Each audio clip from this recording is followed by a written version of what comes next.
सुरु गर्नुहुन्छ। सबै फ्याकल्टिज स्टुडेन्ट्सहरूलाई वेलकम, गुड मर्निङ, नमस्कार। र रिसोर्स पर्सन साथीलाई पनि हामीले यो MSc hydro power engineering program हाम्रो लागि अलिकति नयाँ अभ्यास पनि भएको, दुईवटा ब्याचमा एउटा ब्याच चाहिँ फाइनल एक्जाम एटेम्प्ट गरेको अवस्थामा केही फिडब्याक र हामीले रिभ्यू गर्ने प्रयत्न गऱ्यौँ। अब मास्टर्स कोर्स अलिकति एडभान्स टाइपको कोर्स भएको र बेसिकली दोस्रो वर्षमा गइसकेपछि हामीले प्रोजेक्ट वर्क 4 क्रेडिटको प्रोजेक्ट वर्क गर्नुपर्ने र पार्शियल फुलफिलमेन्टका निम्ति एउटा रिसर्च अन्तर्गत डिसर्टेसन अथवा थेसिस कोर्स 16 क्रेडिटको कम्प्लिट गर्नुपर्ने हुन्छ। यो वर्ष हाम्रो त्यति सुखद अनुभव रहेन, विविध कारणहरूले गर्दा जम्मा 3 जना विद्यार्थी साथीहरूको मात्रै फाइनल थेसिस डिफेन्स हुन सक्यो। यसका के कारणहरू होला र विद्यार्थीहरूको फिडब्याक र अहिले पनि सेकेन्ड इयरमा प्रोजेक्ट वर्क गराउँदाखेरि जुन खालको एउटा असमञ्जसता देखियो, यो एनालाइटिकल टुल्सहरू, मोडलिङ टुल्सहरूको ज्ञानको अभावले हामीलाई अलिकति चाहिँ यो चिजलाई अगाडि बढाउन चाहिँ खड्किएको महसुस भएको कारणले हामी फ्याकल्टिजहरूको सल्लाह, विद्यार्थी साथीहरूको फिडब्याकको आधारमा अहिलेदेखि नै दुवै ब्याचहरूलाई ठ्याक्कै अब मिल्ने हिसाबले केही सफ्टवेयरहरूमा ट्रेनिङ दिन आवश्यक छ, वाञ्छनीय छ भन्ने हामीलाई लागेर हाम्रो विषयसँग मिल्ने, प्रोजेक्ट वर्कसँग मिल्ने धेरै सफ्टवेयरहरू एभाइलेबल छन्। तीमध्ये हामीले 5 वटा सफ्टवेयरहरू चाहिँ सेलेक्ट गरेका छौँ। त्यसमा हेक एचएमएस, त्यसपछि स्वाट हैन, अनि हाइट्रान, फेज 2 र म्याटल्याब, यो 5 वटा सफ्टवेयरको ट्रेनिङ दिँदा चाहिँ विद्यार्थीहरू र फ्याकल्टिजहरू पनि त्यसमा अभ्यस्त हुनुभयो भने भोलिका दिनमा हामीलाई एकाडेमिक एक्टिभिटिज अगाडि बढाउनका निम्ति सहज हुन्छ भन्ने अभिप्रायले हामीले यो कार्यक्रम थालनी गरेका छौँ। र यो कार्यक्रममा म आजको चाहिँ सुरुवाती दिन हो र यो कार्यक्रममा म सबैलाई स्वागत गर्न चाहन्छु।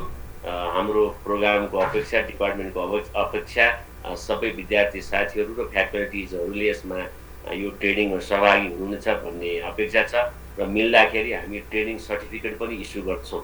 अब हामी यो छलफल गर्छौँ कसरी इस्यु गर्ने भनेर। यो अफिसियल प्रोग्राम हो र अब कार्यक्रम चाहिँ मैले इमेल मार्फत सबै साथीहरूलाई जानकारी गराएको छु।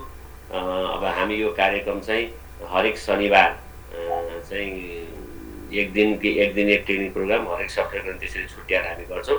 आज हेक एचएमएसको ट्रेनिङ हुँदैछ। यसका निम्ति यस विषयमा विज्ञता हासिल गर्नुभएका हाम्रा मित्र पीताम्बर वागले आज रिसोर्स पर्सनको रूपमा हुनुहुन्छ र उहाँले आजको यस ट्रेनिङ प्रोग्राम सञ्चालन गर्नुहुनेछ। विदाउट हेजिटेसन सबैले इन्टरेक्टिभ वेमा यस ट्रेनिङ कार्यक्रममा सहभागी हुनुहुन्छ भन्ने मेरो विश्वास छ। अब मेरो चाहिँ आज यहाँ व्यक्तिगत रूपमा इन्टरनेटको प्रब्लम छ, यो मोबाइलबाट चाहिँ अलिकति गाह्रो हुँदा म चाहिँ अहिले यो कार्यक्रम औपचारिक रूपमा सुरु भएको जानकारी गराउँदै र यो प्लेटफर्म आजका रिसोर्स पर्सन पीताम्बर वाग्देजीलाई हस्तान्तरण गर्दै म चाहिँ सर्ट टर्मलाई बिदा हुन्छु र पछि इन्टरनेटको प्रब्लम सल्भ भएपछि म पनि जोइन गर्छु। सबैलाई धन्यवाद। Okay, thank you sir Mukesh Kaple sir. मेरो आवाज सुनिरहनु भएको छ सर? सुने audible? Okay, thank you sir. यस एमएससी हाइड्रो पावर डिपार्टमेन्टद्वारा आयोजित एकेडमिक ट्रेनिङमा सम्पूर्ण एमएससी हाइड्रो पावर डिपार्टमेन्टका coordinator sir Mukesh Kaple sir लगायत सम्पूर्ण विद्यार्थी साथीहरू एवं अन्य फ्याकल्टी मेम्बर्स, सायद professor doctor Bholanath Sharma sir आइसक्नु भएको छैन होला, उहाँलाई सम्झिन चाहन्छु। Doctor Ramkrishna Regmi sir, doctor Santosh Bhattarai sir, शुभ पाठक सर, वेद दाई लगायत सम्पूर्ण उपस्थित सम्पूर्णमा चाहिँ आजको यस कार्यक्रममा स्वागत गर्न चाहन्छु। सो ढिला नगरिकन म आजको कार्यक्रमलाई अगाडि बढाउन चाहन्छु र कार्यक्रम सुरु गर्नुभन्दा अगाडि यस किसिमको प्लेटफर्म, मेरो आफ्नो नलेज सेयरिङको एउटा प्लेटफर्म उपलब्ध गराइदिनु भएकोमा एमएससी हाइड्रो पावर डिपार्टमेन्ट लगायत फ्याकल्टी सम्पूर्ण म चाहिँ विशेष आभार प्रकट गर्न चाहन्छु र जुन किसिमको विद्यार्थीहरूको उत्साहजनक उपस्थिति मैले देखेको छु। विगत 2-3 दिनदेखि नै मलाई धेरै फोन कलहरू इन्स्टलेसनमा समस्या हुँदाखेरि पनि सर के कसरी गर्ने भन्ने किसिमको चाहिँ एक किसिमको स्टुडेन्ट्समा चाहिँ सिक्ने जुन भाइब्स मैले देखिरहेको छु त्यसले मलाई एकदम चाहिँ एक्साइटमेन्ट मलाई पनि एकदम खुसी बनाइरहेको अवस्था छ। सो धेरै फर्मालिटिजको कुरा नगरिकन सिधै चाहिँ हामी काममा प्रवेश गरौँ भन्न चाहन्छु। So I would like to start my screen share. अब हाम्रो यो एमएस टिममा चाहिँ एउटा अलिकति टेक्निकल समस्या के हुनसक्छ त भने भन्दाखेरि जब मैले स्क्रिन सेयर गर्छु होइन, मेरो कम्प्लिट विन्डो जुन अहिले मैले जुन यो ल्यापटपबाट हेरिरहेको छु मेरो कम्प्लिट विन्डो मात्रै मैले देख्छु। तपाईँहरूको यता साइडमा पार्टिसिपेन्ट्सहरूको नाम देखिँदैन। त्यो भएको हिसाबले तपाईँहरूले च्याटमा केही लेखिरहनु भएको छ भने यहाँ अलिकति मेसेज पपअप त गर्छ होइन, त्यो गर्ने बित्तिकै तत्काल मैले ब्याक टु योर मेसेज त च्याटमा नआउन सकौँला है, but eventually I will address that है। त्यो कुरा अलिकति ख्याल गर्नु होला। त्यो भएको हुनाले तपाईँलाई समस्या छ भने बरु अनम्युट गरेर आफैले चाहिँ प्रश्न राख्दाखेरि पनि हुन्छ होला, सायद त्यो हिसाबमा हामी अगाडि बढ्न सक्छौँ। रेकर्डिङ स्टार्ट भइसकेको छ। अनि अर्को कुरा चाहिँ तपाईँको जुन यहाँ मैले चाहिँ तपाईँको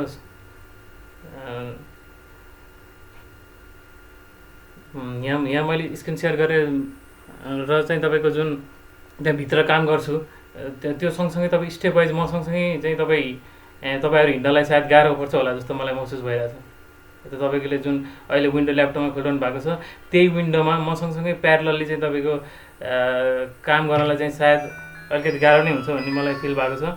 त्यो भयो भने नातिनु होला, हामीसँग भिडियो पनि उपलब्ध हुन्छ होइन। मेन आज तपाईँले चाहिँ मेन HHMS को विषयमा तपाईँ स्टेप वाइज भर्खरै प्यारलली मसँग गर्न नसक्ने अवस्था भए तापनि त्यसलाई भोलिका दिनहरूमा फेरि भिडियोलाई रिभिजिट गरेर तपाईँ चाहिँ काम गर्न सक्नुहुन्छ। मेन आज चाहिँ तपाईँले HHMS भन्ने सफ्टवेयर चाहिँ के रहेछ त, यसले काम कसरी गर्दो रहेछ, यसको इन्टरफेस कस्तो रहेछ त भन्ने कुरामा चाहिँ ध्यान दिनुभयो भने अलिकति फ्रुटफुल हुन्छ होला जस्तो लाग्छ। एउटा कल आएको छ, एक्सक्युज मी। हेलो हजुर भान्जी नमस्कार, म अहिले बिजी छु, पछि फोन गर्छु ल।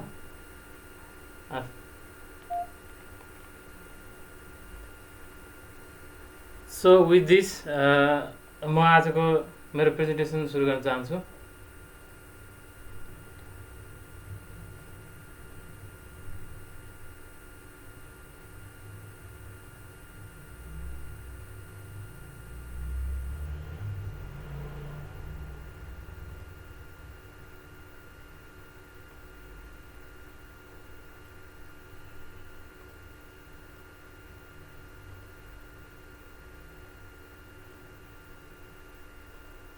स्क्रिन भिजिबल छ है, रेस्पोन्ड गर्नु होला एकजनाले। छ। Okay, thank you. So formal welcome to training on hydrologic modelling using HHMS। मेरो नाम पिताम्बर वाग्ले हो। हाल म नेपाल इन्जिनियरिङ कलेजमा जुनियर प्रोफेसरको रूपमा काम गरिरहेको छु। म यो संस्थामा आबद्ध भएको तपाईँको 2 वर्ष भयो र नेकमा आबद्ध हुनुभन्दा अगाडि मैले चाहिँ advance college of engineering and म्यानेजमेन्टमा एसिस्टेन्ट लेक्चररको रूपमा 2 वर्ष नै काम गरेको थिएँ। सो एकाडेमिक लाइनमा म प्रवेश गरेको 4 इयर्स भयो, 4 वर्ष भयो र विगत तपाईँको 1-1.5 वर्षदेखि चाहिँ अनवरत रूपमा मैले HHMS सफ्टवेयरमा चाहिँ काम गरिरहेको छु, सिकिरहेको छु भनौँ न। सो HHMS को म एक्सपर्ट हुँ भनेर त भन्दिनँ, एक्सपर्ट हुनुलाई धेरै टाइम लाग्छ, तर HHMS को एक्टिभ युजर भएको नाताले आजको दिनमा चाहिँ म तपाईँलाई म आफूले जानेका कुराहरू, मैले सङ्घर्ष गरेर जानेका कुराहरूलाई तपाईँलाई छोटो टाइममा तपाईँसँग सेयर गर्ने प्रयत्न गरिरहेको छु। आई होप आजको यो ट्रेनिङले तपाईँहरूलाई चाहिँ HHMSमा चाहिँ तपाईँलाई काम गर्नलाई चाहिँ मोटिभेट गर्नेछ, केही आइडिया दिनेछ। HHMS लगायत अरू मोडलिङ, HHMS को जेनरल मोडलिङका केही कुराहरूमा पनि सहयोग गर्नेछ भन्ने मैले अपेक्षा गरेको छु है त। So let's begin.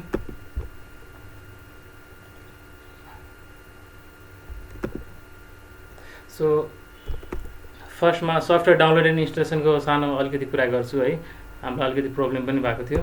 त्यसपछि HHMS को रिसोर्सेसहरूको बारेमा, HHMS को गाइड एकेजेमएसको बारेमा तपाईँ सिक्न खोज्नुभयो भने त्यो सिक्नको लागि रिसोर्सेसहरू के हो र कहाँ कहाँ एभाइलेबल हुन्छ भन्ने कुराहरू म गर्छु। त्यसपछि आज तपाईँको फर्स्ट डे भएको हुनाले मोडलिङको विषयमा अलिकति ब्याकग्राउन्ड मैले दिएँ भने भोलिका ट्रेनिङहरू पनि तपाईँलाई सहयोग हुन्छ भन्ने हिसाबले मैले थोरै मोडलिङ भने के हो, मोडलिङको क्लासिफिकेसन, मोडलिङको टाइप्सहरू को विषयमा अलिकति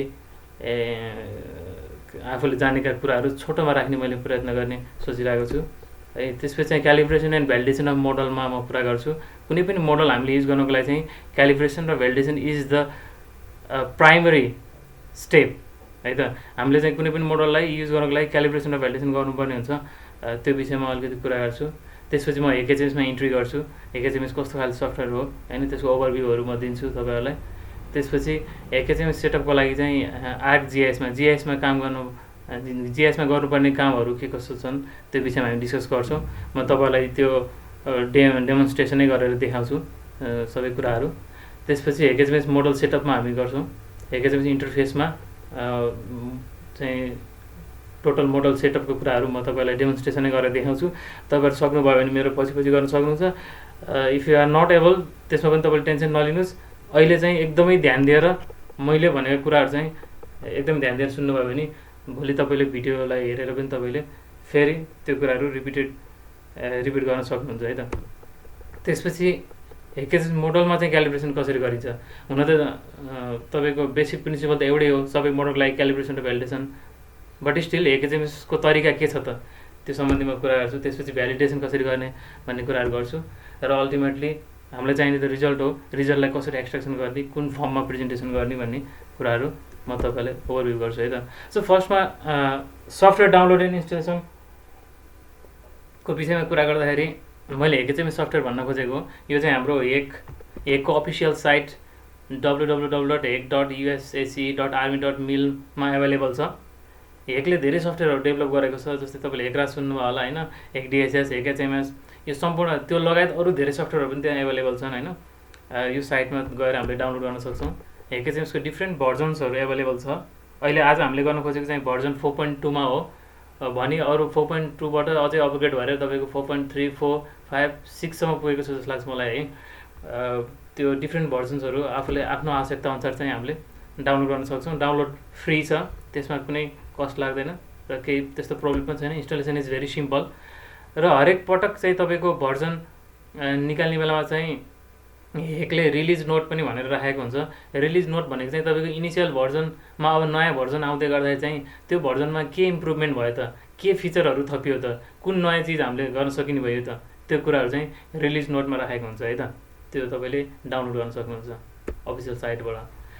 र हामीले बुझ्नुपर्ने कुरा के हो त भन्दाखेरि हेकेजेमएस प्रोजेक्टमा हामीले कुनै हायर भर्जनमा जस्तै हेकेजेमएस 4.2 मा तपाईँले कुनै प्रोजेक्ट बनाउनु भएको छ र त्यसलाई त्यो प्रोजेक्टलाई तपाईँले कपी गरेर लोवर भर्जन युज गरेको साथीलाई दिनुभयो भने, 4.1 युज गरेको साथीलाई दिनुभयो भने त्यो प्रोजेक्ट खोल्दैन। तर 4.1 मा चाहिँ तपाईँले चाहिँ काम गर्नुभएको छ भने त्यो फाइल चाहिँ तपाईँको फेरि हायर भर्जनमा चाहिँ आफै अपडेट भएर खुल्छ है त। यो कुराहरू तपाईँले बुझ्नु पऱ्यो। सो आज हामीले हेकेजेमएस 4.2 गर्ने हुनाले 4.2 को लागि चाहिँ हाम्रो आर्कजिआइएसमा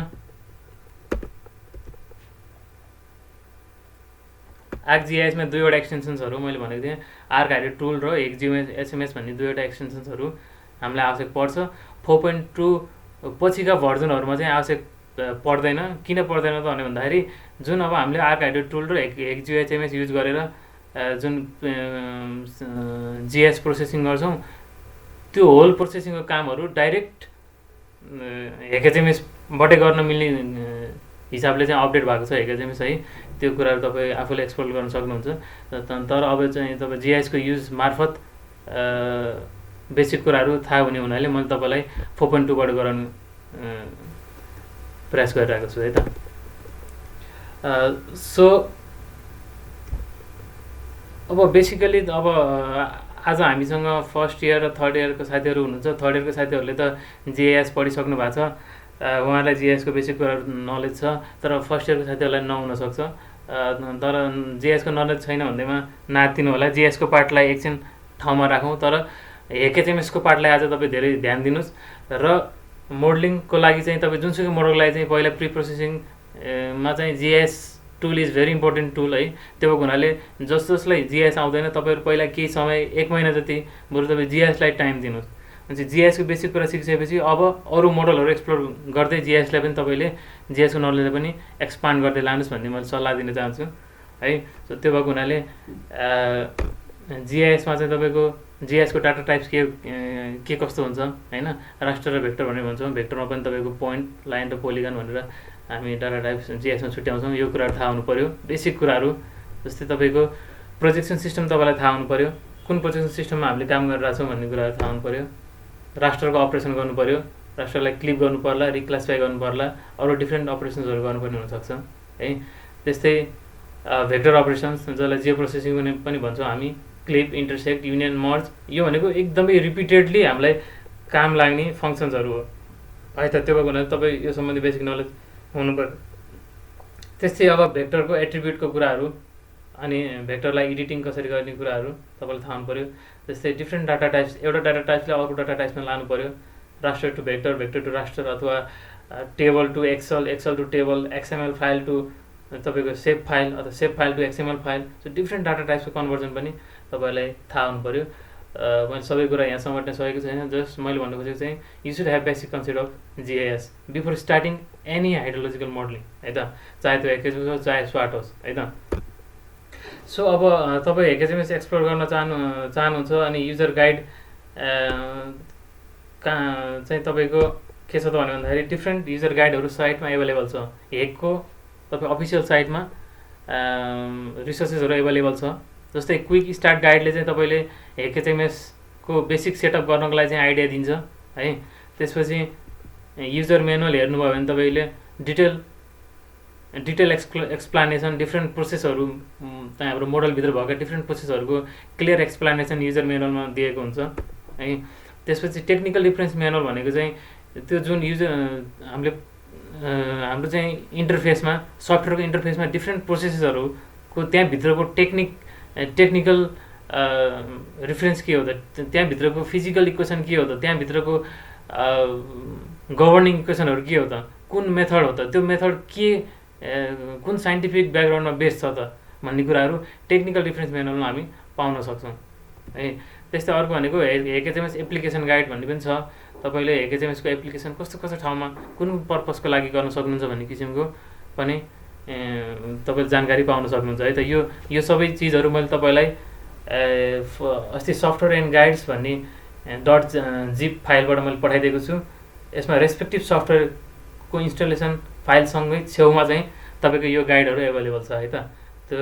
त्यसबाट तपाईँले हेर्न सक्नुहुन्छ। ठिक छ, भोलि म तपाईँको छेउमा भएन, मसँग कन्ट्याक्ट गर्न सक्नु भएन भने तपाईँ you should go through this available resources है त। यो म्यानुअलहरू तपाईँले पढ्नु पऱ्यो। सो खासमा मैले के बुझेको त भन्दाखेरि चाहे त्यो HHMS होस् चाहे जुनसुकै सफ्टवेयर होस्, यदि तपाईँलाई सिक्नु छ, त्यो सफ्टवेयरको विषयमा जान्नुपर्ने छ र तपाईँलाई गाइड गर्ने कोही पनि छैन भने यु सुड रिमेम्बर युजर म्यानुअलमा तपाईँ जानु पऱ्यो। अथवा हामीले डकुमेन्टेसन फाइल भनेर भन्छौँ, you should search for the documentation file. त्यो सफ्टवेयरको डकुमेन्टेसन फाइल अवश्य एभाइलेबल हुन्छ, चाहे त्यो डाउनलोड फर्ममा होला अथवा अनलाइन फर्ममा होला। त्यो गाइड तपाईँले भेट्नु पऱ्यो है, अनि त्यो अनुसार चाहिँ सिक्दै जानु पऱ्यो। सो अर्को चाहिँ डिस्कसनको प्लेटफर्महरू पनि छन्। जस्तै HHMS युजर ग्रुप भनेर तपाईँको फेसबुकमा पनि भेट्न सक्नुहुन्छ, लिङ्कडिनमा पनि भेट्न सक्नुहुन्छ है, जहाँ तपाईँहरूले HHMS युज गर्ने चाहिँ युजर्सहरूले आफ्नो प्रब्लमहरू डिस्कस गरिरहेको तपाईँहरूले देख्न सक्नुहुन्छ। So you can post your queries over there है। त्यस्तै अर्को भनेको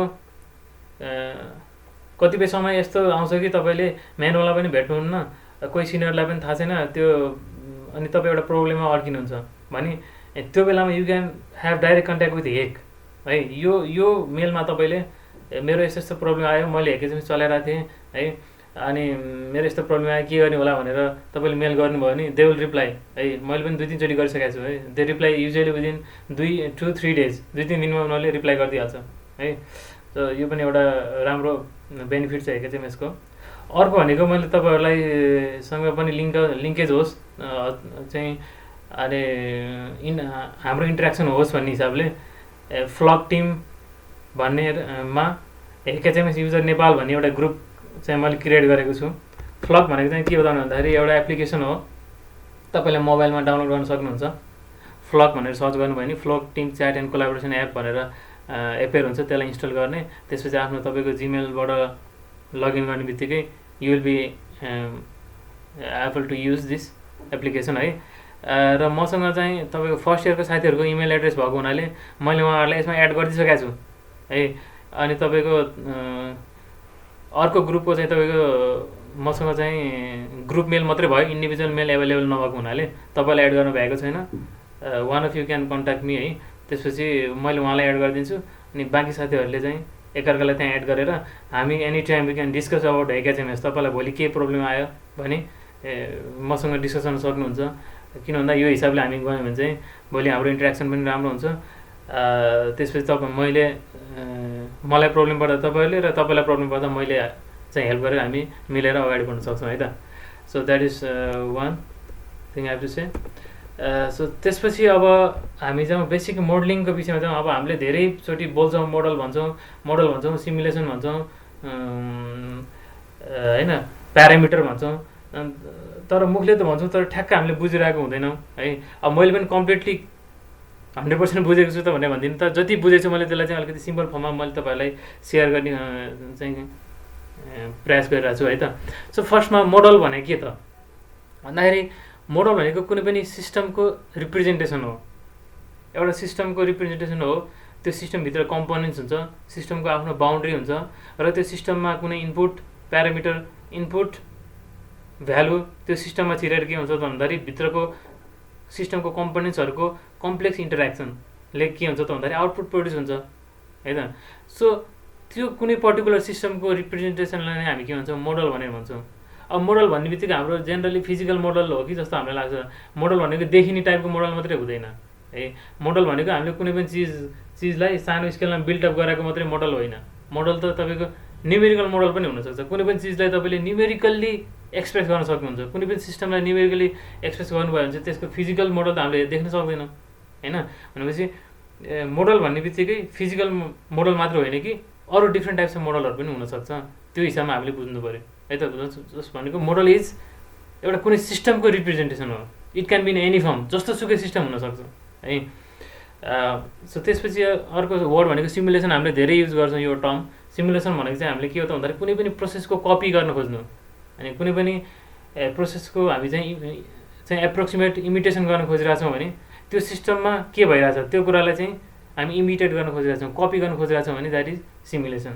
जस्तै तपाईँको अब रोबोट बनायो कसैले, मेकानिकल इन्जिनियरले रोबोट बनायो भने के भयो त, ह्युमन बडीको सिमुलेसन भयो नि त। ह्युमन बडी कसरी चल्छ त्यही हिसाबले चाहिँ के गर्यो, म चाहिँ तपाईँ रोबोट बनायो भने चाहिँ ह्युमन बडीको सिमुलेसन भयो। किनभने ह्युमन बडीले जे जस्तो गर्छ, ह्युमन बडीको हात कम्पोनेन्ट, हात खुट्टा होइन, टाउको लगायतका अरू भित्रका सबै कम्पोनेन्टहरू के कसरी चल्छ त्यो कुराको कपी गर्न खोजेर रोबोट बनायो भने के भयो, that is simulation. Mechanical simulation भयो है। त्यस्तै अब हामी वाटर रिसोर्स गर्दाखेरि हाइड्रोलोजिकल सिमुलेसन भन्दाखेरि पानी पर्छ, नेचुरल फेनोमेना हो, तपाईँको डिफ्रेन्ट हाइड्रोलोजिकल प्रोसेस हुन्छ अनि चाहिँ अल्टिमेटली आउटलेटमा डिस्चार्ज आउँछ।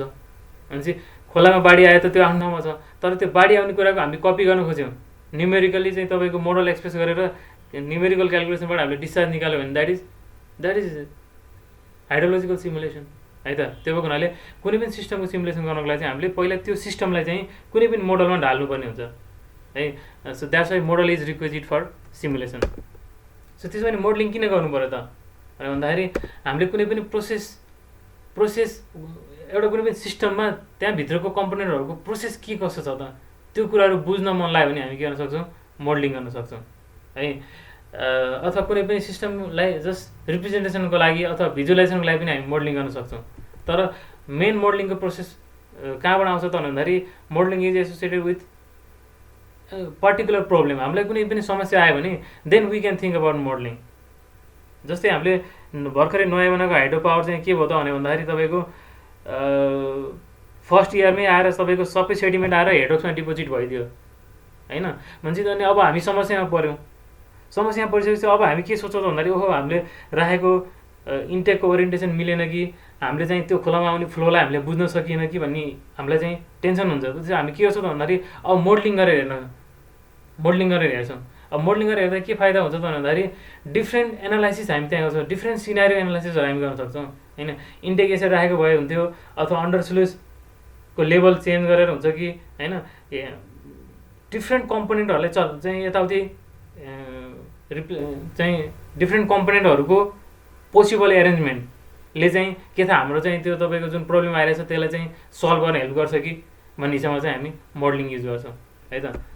सो त्यस्तै प्लानिङ र डिसिजन मेकिङको लागि कुनै पनि हामीसँग प्रब्लम छ भने त्यसको सोल्युसन निकाल्नको लागि अथवा फ्युचरमा चाहिँ हामीले फ्युचरको लागि केही प्रोजेक्सन गर्दैछौँ, फ्युचर प्लानिङको लागि चाहिँ केही काम गर्नु वालामा छौँ भने हामी चाहिँ के गर्नुपर्छ भन्दाखेरि त्यो सिस्टमलाई चाहिँ बुझेर मोडलिङ गरेर प्लानिङ गऱ्यो भने चाहिँ बल्ल हामी के गर्छौँ त भन्दाखेरि लङ टर्म डेभलपमेन्ट गर्न सक्छौँ है त। सो त्यो भएको हुनाले कुनै पनि पर्टिकुलर सिस्टममा भएको एक्जिस्टिङ प्रब्लम पत्ता लगाएर त्यसको सोल्युसन निकाल्नको लागि चाहिँ हामीले धेरै चाहिँ मोडलिङ युज गर्छौँ। त्यस्तै वाट इफ एनालाइसिस भनेको जस्तै अब एउटा रियल लाइफ सिनारियो त एउटा हुन्छ होला, मानौँ यदि रियल लाइफ सिनारियो चेन्ज भयो भने के हुन्छ होला भन्ने किसिमको क्युरियोसिटी हामीसँग भयो। जस्तै अहिले हाम्रो नर्मली बागमती खोलामा चाहिँ यति डिस्चार्ज आउँछ, त्यो डिस्चार्जको डबल आइदियो भने के हुन्छ होला भन्ने कुरा हाम्रो दिमागमा आइदियो भने वाट इफ भन्ने क्वेसन तपाईँको दिमागमा आयो नि त। भनेपछि त्यो वाट इफको एन्सर दिनको लागि चाहिँ you have to go through modelling, hydrological modelling तपाईँले गर्नु पऱ्यो है त। त्यस्तै मैले यहाँ राखेको छु जस्तै फ्लडिङ हाम्रो एउटा प्रब्लम भयो है, फ्लड हाम्रो प्रब्लम भयो भने त्यो फ्लड आएको बेलामा चाहिँ अब मान्छेहरू यसरी बस्ती चाहिँ डुबाउने प्रब्लम हामीसँग छ भने यो प्रब्लम रिड्युस गर्न loss of human life and property चाहिँ तपाईँको रिड्युस गर्न मिटिगेट गर्नको लागि चाहिँ हामीले के गर्न सक्छौँ त भन्दाखेरि एउटा कुनै पर्टिकुलर हाइड्रोलोजिकल मोडल हामी डेभलप गर्न सक्छौँ र त्यो मोडललाई चाहिँ हामी के गर्न सक्छौँ वार्निङ सिस्टमसँग चाहिँ हामी कनेक्सन गर्न सक्छौँ। खोलामा तपाईँको प्रेसिपिटेसन पानी यति पऱ्यो भने त्यो पानीको असर यति मिटर डाउन स्ट्रिममा चाहिँ यस्तो हुनसक्छ र यति लेभल, यो लेभल भनेको चाहिँ तपाईँको के हो रिस्क लेभल हो। अब चाहिँ हामी चाहिँ यो लेभलमा आउने बित्तिकै चाहिँ तपाईँको अब मान्छेहरूलाई चाहिँ इन्फर्मेसन दिने किसिमको सिस्टमहरू डेभलप गर्न सक्ने भयो है त। सो त्यसरी हाइड्रोलोजिकल मोडलिङ बाट चाहिँ हामीले के गर्न सक्ने भयो त भन्दाखेरि फोरकास्ट गरिसकेको फ्लडले हुनसक्ने असरलाई चाहिँ हामीले पिपललाई चाहिँ मान्छेहरूलाई चाहिँ टाइममै खबर गरेर त्यो किसिमको हुनसक्ने क्षतिबाट चाहिँ हामी बचाउन सक्ने भयो है त। सो यो सिम्पल प्रब्लम भयो। यस्तो धेरै चाहिँ अवस्था हुनसक्छ जसमा चाहिँ हामीले मोडलिङ युज गर्न सक्छौँ है त। सो मेरो नलेजै भएअनुसार मैले सानो एउटा इक्जाम्पल दिने प्रयास गरेको है त। सो यसपछि अब हामी चाहिँ तपाईँ रिसर्च फेजमा हुनुहुन्छ, तपाईँले डिफ्रेन्ट मोडलहरूलाई इन्काउन्टर गर्नुहुन्छ। मोडलको तपाईँ नाम सुन्नुभयो भने यति धेरै मोडल छन् कि यु क्यानट इमेजिन है त। कति 100 लाखौँ हजारौँ मोडल छन् है। त्यो मोडल तपाईँले युज गर्ने मोडल चाहिँ कस्तो खाले मोडल हो भन्ने कुरा तपाईँले थाहा पाउनु पऱ्यो क्या। त्यसको लागि classification of model is very important है। जस्तै मैले यहाँ राखेको छु डिटर्मिनिस्टिक अर स्टोकास्टिक मोडल है। तपाईँले कुनै पनि मोडल युज गर्नुभएको छ र त्यो मोडलमा चाहिँ तपाईँको त्यहाँ इन्भल्भ भएको प्यारामिटरहरूको चाहिँ ऱ्यान्डमनेस, कुनै पनि इभेन्ट अथवा प्यारामिटरको चाहिँ ऱ्यान्डमनेस है इन्कर्पोरेट भएको छ। तपाईँले इनपुट दिने बेलामै तपाईँले के भन्नुभएको छ भन्दाखेरि यो इनपुटको चाहिँ ऱ्यान्डमनेस यति छ है, यो इनपुट स्योर यो छ भन्ने होइन कि त्यसको ऱ्यान्डमनेस है लाई इन्कर्पोरेट गर्नुभयो है भने चाहिँ त्यस्तो खाले मोडललाई चाहिँ हामी के भन्छौँ स्टोकास्टिक मोडल भन्ने भन्छौँ है। अथवा होइन हामीले चाहिँ कुनै पनि इभेन्टको चाहिँ त्यसको ऱ्यान्डमनेस हामी इन्कर्पोरेट गर्दैनौँ है, त्यो यति पानी पर्छ भनेपछि पर्छ भने भनौँ भने द्याट इज डिटर्मिनिस्टिक भयो है त। सो तपाईँले युज गरेको मोडल चाहिँ अब जुनसुकै मोडल तपाईँले काम गर्नुहुन्छ भने यसो सोच्नु पऱ्यो यो डिटर्मिनिस्टिक मोडल होला कि प्रोबेबिलिस्टिक मोडल होला भने त्यसै त तपाईँले दिमाग लगाउनु पऱ्यो है त। त्यस्तै फिजिकल मोडल र न्युमेरिकल मोडल। फिजिकल मोडल भनेको तपाईँको एक्जिस्टिङ सिचुएसन के छ त्यसलाई चाहिँ स्केल डाउन गरेर फिजिकल त्यसको चाहिँ सिचुएसनलाई चाहिँ हामी रेप्लिकेट गरेर फिजिकल एउटा मोडल बनाउँछौँ जुन फिजिकल्ली हामीले देख्न सक्छौँ, जसलाई हामी फिजिकल मोडल भन्ने भन्छौँ। र त्यसमा चाहिँ डिफ्रेन्ट कम्पोनेन्टहरूलाई स्केलिङ गरेर चाहिँ नेचुरल फेनोमेना जे हुन्छ त्यसको कपी गर्न खोज्यो भने द्याट इज फिजिकल मोडल है त। त्यस्तै न्युमेरिकल मोडल भनेको चाहिँ न्युमेरिकल मोडल भनेको कुनै पनि फेनोमेनालाई जस्तै फ्लुइड फ्लो भयो भने त्यसको फेनोमेनालाई तपाईँले न्युमेरिकली एक्सप्रेस गर्ने, त्यसको गभर्निङ इक्वेसनलाई एक्सप्रेस गर्ने र त्यो गभर्निङ इक्वेसनलाई सल्भ गरेर सोल्युसन निकाल्ने है। यदि त्यो हिसाबमा तपाईँ जानुभयो भने द्याट इज न्युमेरिकल मोडल। जस्तै तपाईँको अब हेक्रास सुन्नुभएको छ भने हेक्रास 1D 2D है डेल्फ 3D फ्लो 3D को कुराहरू सुन्नुभएको छ भने दे आर न्युमेरिकल मोडल्स है। त्यो मोडलहरूले के गर्छ त भन्दाखेरि कुनै पनि फिजिकल फेनोमेनालाई नेचुरल फेनोमेनालाई चाहिँ उसले के गर्छ त भन्दाखेरि न्युमेरिकल्ली मोडल गरिदिन्छ, न्युमेरिकलमा ढाल्छ र त्यो न्युमेरिकलको सोल्युसन निकाल्छ है त। त्यस्तै empirical model or physically based model, केही मोडल हाम्रो इम्पेरिकल हुनसक्छ। इम्पेरिकल मोडल भने चाहिँ कस्तो त भन्दाखेरि तपाईँको इनपुट थाहा छ, आउटपुट पनि थाहा छ, तर त्यो इनपुट त्यो पर्टिकुलर हाम्रो सिस्टमबाट छिरेर आउटपुट बन्ने गर्दाखेरि भित्र के प्रोसेस भयो हामीलाई थाहा छैन। भित्र के भयो है, इनपुट थाहा छ, आउटपुट थाहा छ, भित्र के भयो नै थाहा छैन है। तर भित्र के भयो थाहा नभए तापनि इनपुटलाई आउटपुटसँग लिङ्क गरे in terms of certain equation हैन। जस्तै हामीले इम्पेरिकल इक्वेसन भन्छौँ नि, त्यही त हो नि इम्पेरिकल इक्वेसन भनेको हैन। So empirical equation based model चाहिँ के भयो, इम्पेरिकल मोडल भयो। जस्तै इक्जाम्पल दिनु पर्दाखेरि तपाईँको युनिट हाइड्रोग्राफ भनेर हामी धेरै पढ्छौँ हाइड्रोलोजीमा। युनिट हाइड्रोग्राफमा के गर्छौँ त भन्दाखेरि 1 mm जस्तै युनिट प्रेसिपिटेसन भयो भने खोलामा कति डिस्चार्ज आउँछ भनेर अपरेट गर्ने हाइड्रोग्राफ युनिट हाइड्रोग्राफ हो। तर त्यो युनिट हाइड्रोग्राफ बन्यो कसरी, युनिट हाइड्रोग्राफ बनाउनको लागि त हामी के गर्छौँ त भन्दाखेरि युनिट हाइड्रोग्राफ चाहिँ बनाउनको लागि हामीसँग पहिल्यै मेजर्ड प्रेसिपिटेसन र डिस्चार्ज डाटा हुन्छ र त्यो इनपुट डाटा र आउटपुट डाटाको आधारमा हामीले के गर्ने त भन्दाखेरि भित्र जेसुकै भए तापनि त्यो भित्रको सिस्टमलाई हामीले एक्सप्लेन गर्न नसके तापनि इन टर्म्स अफ हामीले इनपुटलाई के गर्यो त भन्दाखेरि आउटपुटको टर्ममा लिङ्क गऱ्यौँ। 1 mm पानी पऱ्यो भने यस्तो खाले हाइड्रोग्राफ आउने भयो है भन्ने कुराहरू चाहिँ इम्पेरिकल मोडलको चाहिँ एउटा इक्जाम्पल भयो है त। त्यस्तै अब फिजिकली बेस्ड मोडल भने चाहिँ फिजिकल इक्वेसनमा बेस्ड भएको मोडल है। जस्तै तपाईँले ग्रिन एन्ड एम्प मोडल हेर्नुभयो भने एउटा इन्फिल्ट्रेसन मोडल हो। यो चाहिँ के त फिजिक्समा आधारित छ। डार्सी ल Q = KIA बाट सुरु हुन्छ है। So that is physically based model. कुनै पनि फन्डामेन्टल फिजिकल इक्वेसनबाट सुरु भएको छ भने that is physically based model है त। त्यस्तै अर्को भनेको तपाईँको हाइड्रोलोजीमा युज हुने टर्म हो यो event based or continuous simulation models. हाम्रो पर्टिकुलर कुनै इभेन्ट जस्तै यो साल तपाईँको एकदम म्याक्सिमम पानी पऱ्यो पोखरामा 5000 है। त्यो 5000 पानीले गर्दाखेरि के कस्तो डिस्चार्ज आयो त भनेर तपाईँले हेर्नुभयो भने that is event based simulation. Event based simulation भनेको कुनै पर्टिकुलर इभेन्टकोले गर्दाखेरि चाहे त्यो इभेन्ट तपाईँको 10 मिनटको हुनसक्छ अथवा 1 दिनको हुनसक्छ अथवा 5 दिनको 10 दिनको 7 दिनको हुनसक्ला है। That is event based simulation. त्यसपछि कन्टिन्युस सिमुलेसन भनेको चाहिँ तपाईँको कन्टिन्युस टाइम सिरिज युज गर्ने सिमुलेसनलाई चाहिँ हामी के भन्छौँ कन्टिन्युस सिमुलेसन भनेर भन्छौँ। जस्तै 1990 देखि 2000 सम्म सिमुलेसन गर्नुभयो भने द्याट इज कन्टिन्युस सिमुलेसन। त्यस्तै अब measured parameter model or fitted parameter model भन्छ। जस्तै अब मोडलभित्र चाहिँ प्यारामिटरहरू हुन्छ। प्यारामिटर के हो मैले अहिले भन्छु है। त्यो प्यारामिटर चाहिँ कतिपय प्यारामिटरहरूले हामीले नाप्न पनि सक्छौँ, कतिपय चाहिँ नाप्न सक्दैनौँ। भनेपछि यदि कुनै पनि प्यारामिटर भ्यालु हामीले नापेर त्यसलाई चाहिँ मोडलमा राखेको छौँ भने युज गरेको छौँ भने त्यस खाले मोडललाई चाहिँ हामी मेजर्ड प्यारामिटर मोडल भनेर भन्छौँ। होइन कुनै पनि प्यारामिटर भ्यालु थाहा छैन तर त्यसको एउटा फिजिकल रेन्ज हुन्छ हैन। त्यो फिजिकल रेन्जभित्र चाहिँ त्यो प्यारामिटर भ्यालुलाई फिट गरेर चाहिँ हामी मोडल युज गऱ्यो भने that is fitted parameter model है त। अब हाम्रो एकैछिनको कुरा गऱ्यो भने केही प्यारामिटरहरू हामीले मेजर पनि गर्छौँ र केही प्यारामिटरहरू हामी विदिन रेन्ज फिट पनि गर्छौँ। त्यही भएर हाइब्रिड टाइपको भयो है त। त्यसपछि हाइड्रोलिक र हाइड्रोलोजिक अनि डिस्ट्रिब्युटेड लम्ब मोडलमा म नेक्स्ट स्लाइडमा अलिकति डिटेलमा भन्छु है। त्योभन्दा अगाडि चाहिँ केही मोडलहरू चाहिँ के हुनसक्छ भने एकअर्कासँग लिङ्क हुनसक्छ। लिङ्क इन द सेन्स कस्तो भन्दाखेरि एउटा मोडलबाट आएको आउटपुटलाई अर्को मोडलमा इनपुट दिने र त्यो मोडलमा प्रोसेस गरेर फेरि सेकेन्ड मोडलबाट आएको आउटपुटलाई चाहिँ फेरि के गर्ने भन्दाखेरि फर्स्ट मोडलमा एज एन इनपुट पठाउने र टु एन्ड फ्रो चाहिँ in different time steps to and fro चाहिँ त्यसरी इन्फर्मेसन एक्सचेन्ज भयो भने त्यस्तो खाले मोडललाई चाहिँ हामी के भन्छौँ कपल्ड मोडल भनेर भन्छौँ। कपल भनेको जोडी जस्तो है त। सो जस्तै इक्जाम्पलको लागि हेऱ्यो भने तपाईँको स्वाट मड फ्लो भन्ने सफ्टवेयर छ। स्वाटले के गर्छ हाइड्रोलोजिकल मोडलिङ गर्छ। मड फ्लोले के गर्छ भन्दाखेरि ग्राउन्ड वाटर मोडलिङ गर्छ। अब भनेपछि स्वाट मड फ्लोले के गर्ने भयो त भन्दाखेरि प्रत्येक टाइम स्टेपमा स्वाटमा जुन प्रेसिपिटेसन हामीले दिएछौँ त्यसबाट इन्फिल्ट्रेसन भएको पानी कति इन्फिल्ट्रेसन भयो त्यसलाई के गर्नु त भन्दाखेरि ग्राउन्ड वाटरमा पठाउनु भयो।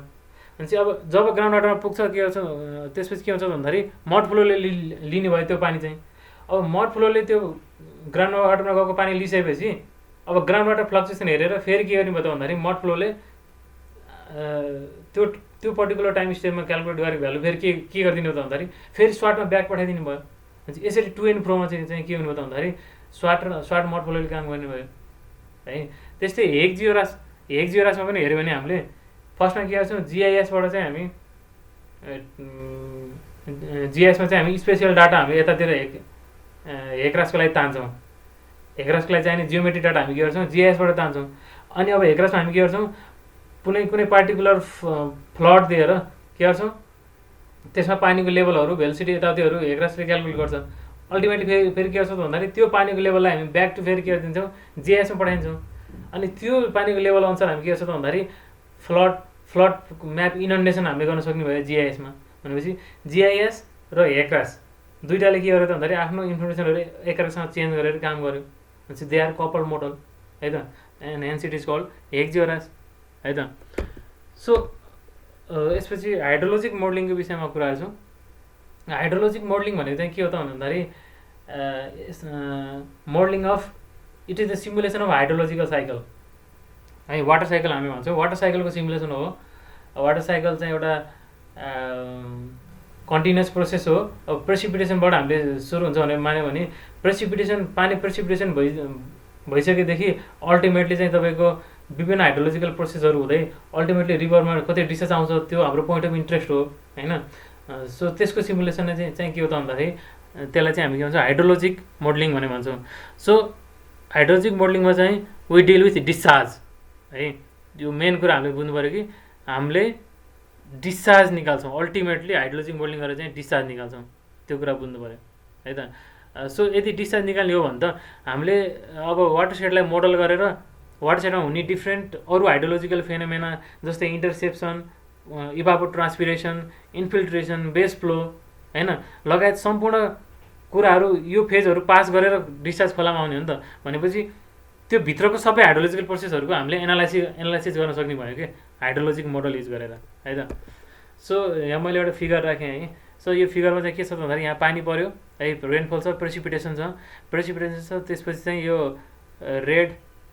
रेड मार्क भनेको चाहिँ हाम्रो आउटलेटमा अब्जर्भ डिस्चार्ज हो। अब्जर्भ मन्थली डिस्चार्ज भनेको चाहिँ है अब्जर्भ डिस्चार्ज हो। र यो ग्रिन कलरको डिस्चार्ज चाहिँ के हो त भन्दाखेरि हामीले मोडलबाट चाहिँ क्यालकुलेट गरेर निकालेको भ्यालु भयो है त। सो यसरी चाहिँ कुनै पनि मोडलिङमा चाहिँ हामीले के गर्छौँ त भन्दाखेरि अब्जर्भ डाटालाई सिमुलेटेड डाटासँग हामी हेर्छौँ है र त्यो हेर्नु र मिलाउनु प्रोसेसलाई नै हामी के भन्छौँ क्यालिब्रेसन र भ्यालिडेसन भन्छौँ है। So this is an example of hydrological modelling. So hydrological मोडलिङको लागि चाहिँ डिफ्रेन्ट सफ्टवेयर्सहरू एभाइलेबल छन् जस्तै स्वाट, HHMS, SBB, SMM, SPHY, SPHY model भनेर भन्छौँ। सो डिफ्रेन्ट यो मोडलहरूको पनि आफ्नो थ्योरी छ, आफ्नो कन्सेप्ट अनुसार डेभलप भएको छ होइन। सो तपाईँले कुनै पनि पर्टिकुलर सफ्टवेयर युज गर्दै हुनुहुन्छ भने त्यसको कन्सेप्ट के हो त, त्यसले के गर्न सक्छ, कस्तो ठाउँमा युज हुन्छ भन्ने कुराहरू चाहिँ तपाईँलाई अलिकति जानकारी हुनु पऱ्यो पहिले है त। जस्तै फर इक्जाम्पल भन्यो भने तपाईँले ल्यान्ड युजसँग, सोइल डाटासँग र टोपोग्राफी स्लोपसँग चाहिँ स्लोपलाई यो तिनवटा चिजलाई चाहिँ मेजर प्यारामिटर मानेर यसको क्यारेक्टरिस्टिक्सलाई मेजरको कुरा मानेर मोडलिङ गर्न खोज्नु भयो भने you have to go for स्वाट होइन। त्यस्तै HHMSको आफ्नो अर्को फिचर हुन्छ, SBBको आफ्नो फिचर हुन्छ। जस्तै SMM भनेको स्नोमेल्ट मोडल भयो भनेपछि स्नोमेल्ट रिजन छ भने तपाईँले के गर्नु पऱ्यो स्नोमेल्ट मोडलिङको लागि चाहिँ SMM मोडल युज गर्नु पऱ्यो होइन। सो आफ्नो मोडलहरूको आफ्नो एप्लिकेबिलिटी हुन्छ है, त्यो कुराहरू तपाईँले मोडल युज गर्नुभन्दा अगाडि एक्सप्लोर गर्नु पऱ्यो है त। सो यसपछि हाइड्रोलिक मोडलिङ भन्ने टर्म बुझ्नुपर्छ हामीले। हाइड्रोलिक मोडलिङ भनेको इट बेसिकली डिल्स विथ फ्लोको बिहेभियर। हाइड्रोलोजिक मोडलिङ भनेको फ्लो डिस्चार्जको टर्ममा हुनुभयो। हाइड्रोलिक मोडलिङ भनेको चाहिँ फ्लो बिहेभियर भनेपछि फ्लोको बिहेभियर हामी के को टर्ममा नाप्छौँ त भन्दाखेरि maybe in terms of flow भेलोसिटीको टर्ममा होला, प्रेसरको टर्ममा होला होइन, काइनेटिक एनर्जी होला, रेनॉल्ड नम्बर होला आदि इत्यादि चिजहरू है त। सो त्यो कुराहरू हामीले हेऱ्यौँ भने चाहिँ द्याट इज हाइड्रोलिक मोडलिङ है त। त्यस्तै अब हामी फ्लुइड फ्लो हुँदै गर्दाखेरि जस्तै अब डिफ्रेन्ट हाइड्रोलिक स्ट्रक्चरहरूसँग पानीको इन्ट्रेक्सन हेर्नु पऱ्यो, स्काउरिङ हेर्नु पऱ्यो है। तपाईँ डिपोजिसन अफ सेडिमेन्ट हेर्नु पऱ्यो भने you have to go for hydraulic modelling. Hydrologic मोडलिङमा हुँदैन। यदि हाइड्रोलोजिक मोडलिङमा सेडिमेन्ट मोडलिङ भनेको छ भने त्यो चाहिँ के हो त भन्दाखेरि सेडिमेन्टको डिस्चार्ज मोडलिङ गरे हो। त्यो कुरा बुझ्नु पऱ्यो तपाईँले। जस्तै हाइड्रोलोजिक मोडलिङमा पनि सेडिमेन्ट मोडलिङ हुन्छ, हाइड्रोलिकमा पनि सेडिमेन्ट मोडलिङ हुन्छ। हाइड्रोलोजिक मोडलिङभित्रको सेडिमेन्ट मोडल भने चाहिँ सेडिमेन्टको जसरी पानीको डिस्चार्ज हामीले यहाँ सिमुलेट गरिरहेको छौँ त्यसरी नै सेडिमेन्टको पनि हामीले डिस्चार्ज सिमुलेट गर्न सक्छौँ है। प्रत्येक वर्ष प्रत्येक कुनै पर्टिकुलर लोकेसनमा टाइम अनुसार त्यहाँ चाहिँ सेडिमेन्टको डिस्चार्ज कति छ त त्यो सिमुलेट गऱ्यो भने द्याट इज हाइड्रोलोजिकल मोडलिङ है। त्यस्तै अब हाइड्रोलिक मोडलिङमा पनि सेडिमेन्टेसन हुन्छ, तर हाइड्रोलोजिक मोडलिङमा चाहिँ हामी के गर्छौँ त इन टर्म्स अफ के गर्छौँ त भन्दाखेरि डेप्थको टर्ममा है, भेलोसिटीको टर्ममा एक्सप्रेस गर्छौँ है त। So that is the fundamental difference between hydrologic and hydraulic modelling. So example हेऱ्यो भने तपाईँको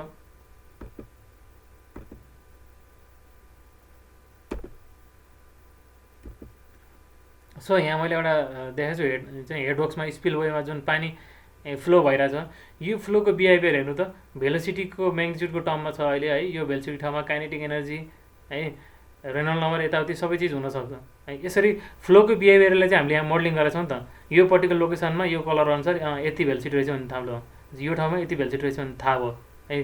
यस किसिमको मोडलिङलाई चाहिँ हामी के भन्छौँ हाइड्रोलिक मोडलिङ भनेर भन्छौँ है। सर त्यसपछि यो हाइड्रोलिक मोडलिङको लागि चाहिँ तपाईँको युज हुने जेनरल सफ्टवेयरहरू भनेको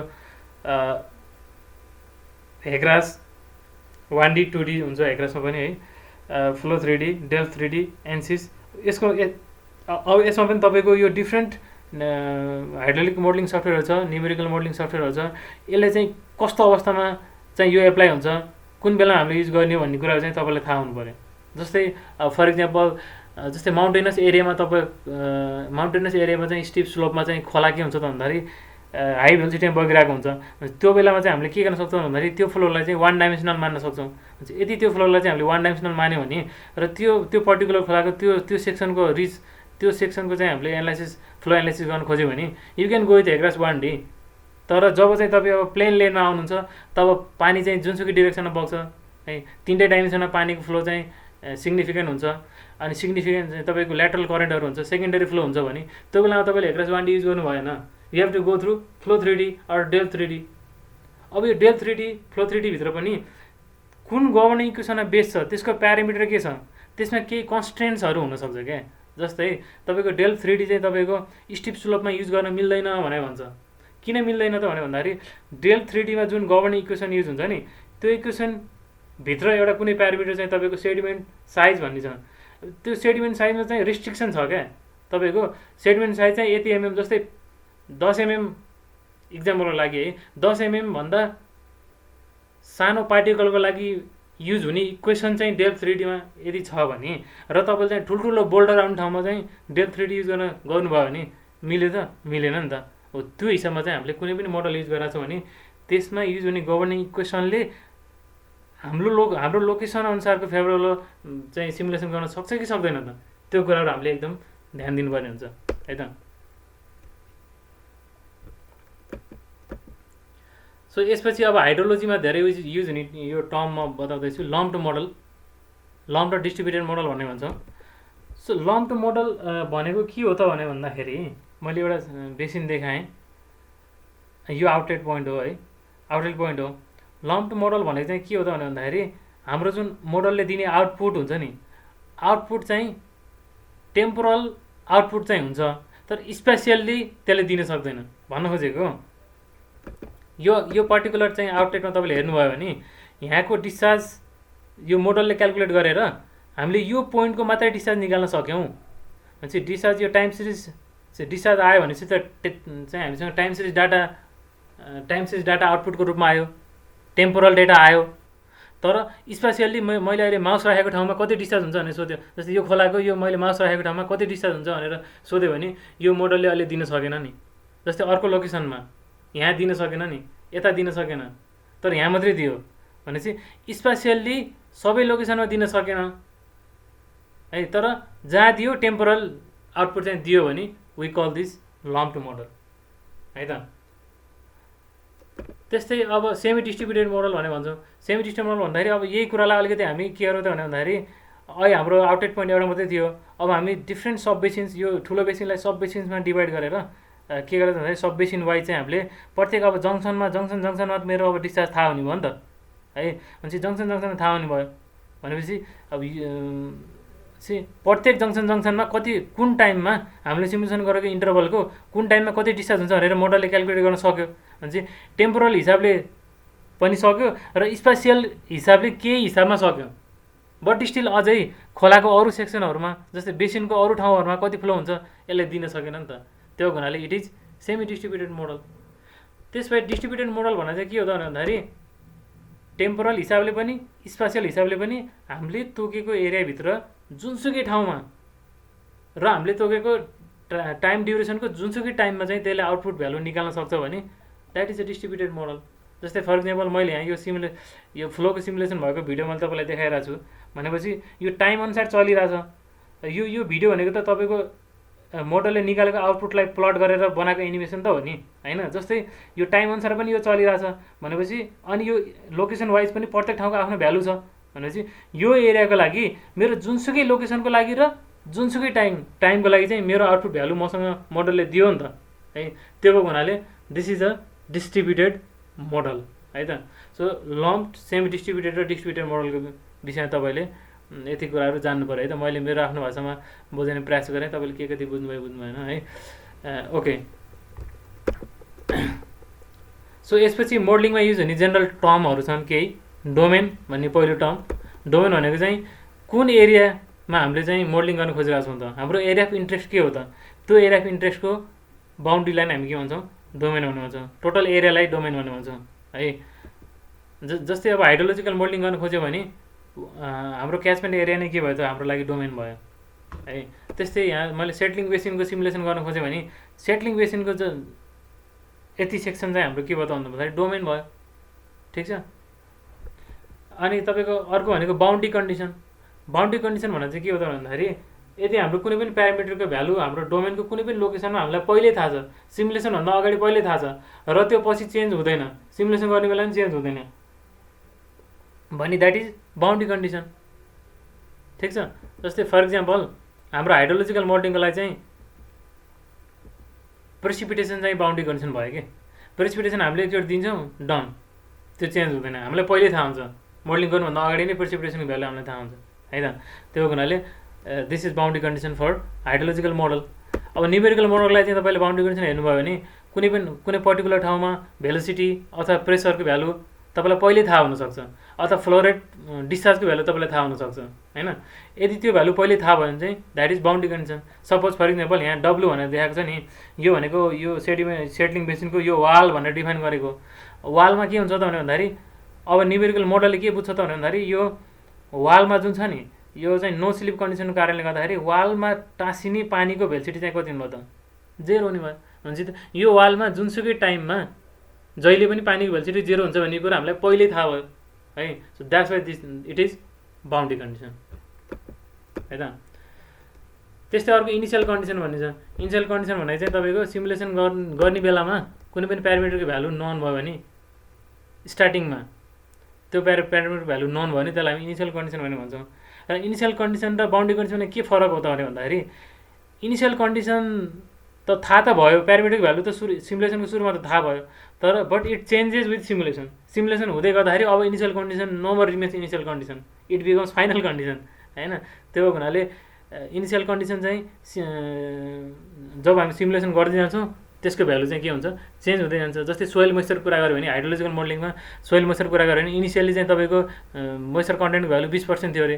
भनेपछि अब धेरै पानी परेर सोइल सेचुरेट भयो भने के भयो त, सोइल मोइस्चर चेन्ज हुने भयो, ठिक छ। त्यो भएको हुनाले यसलाई चाहिँ हामी इनिसियल कन्डिसनको रूपमा लिन सक्छौँ।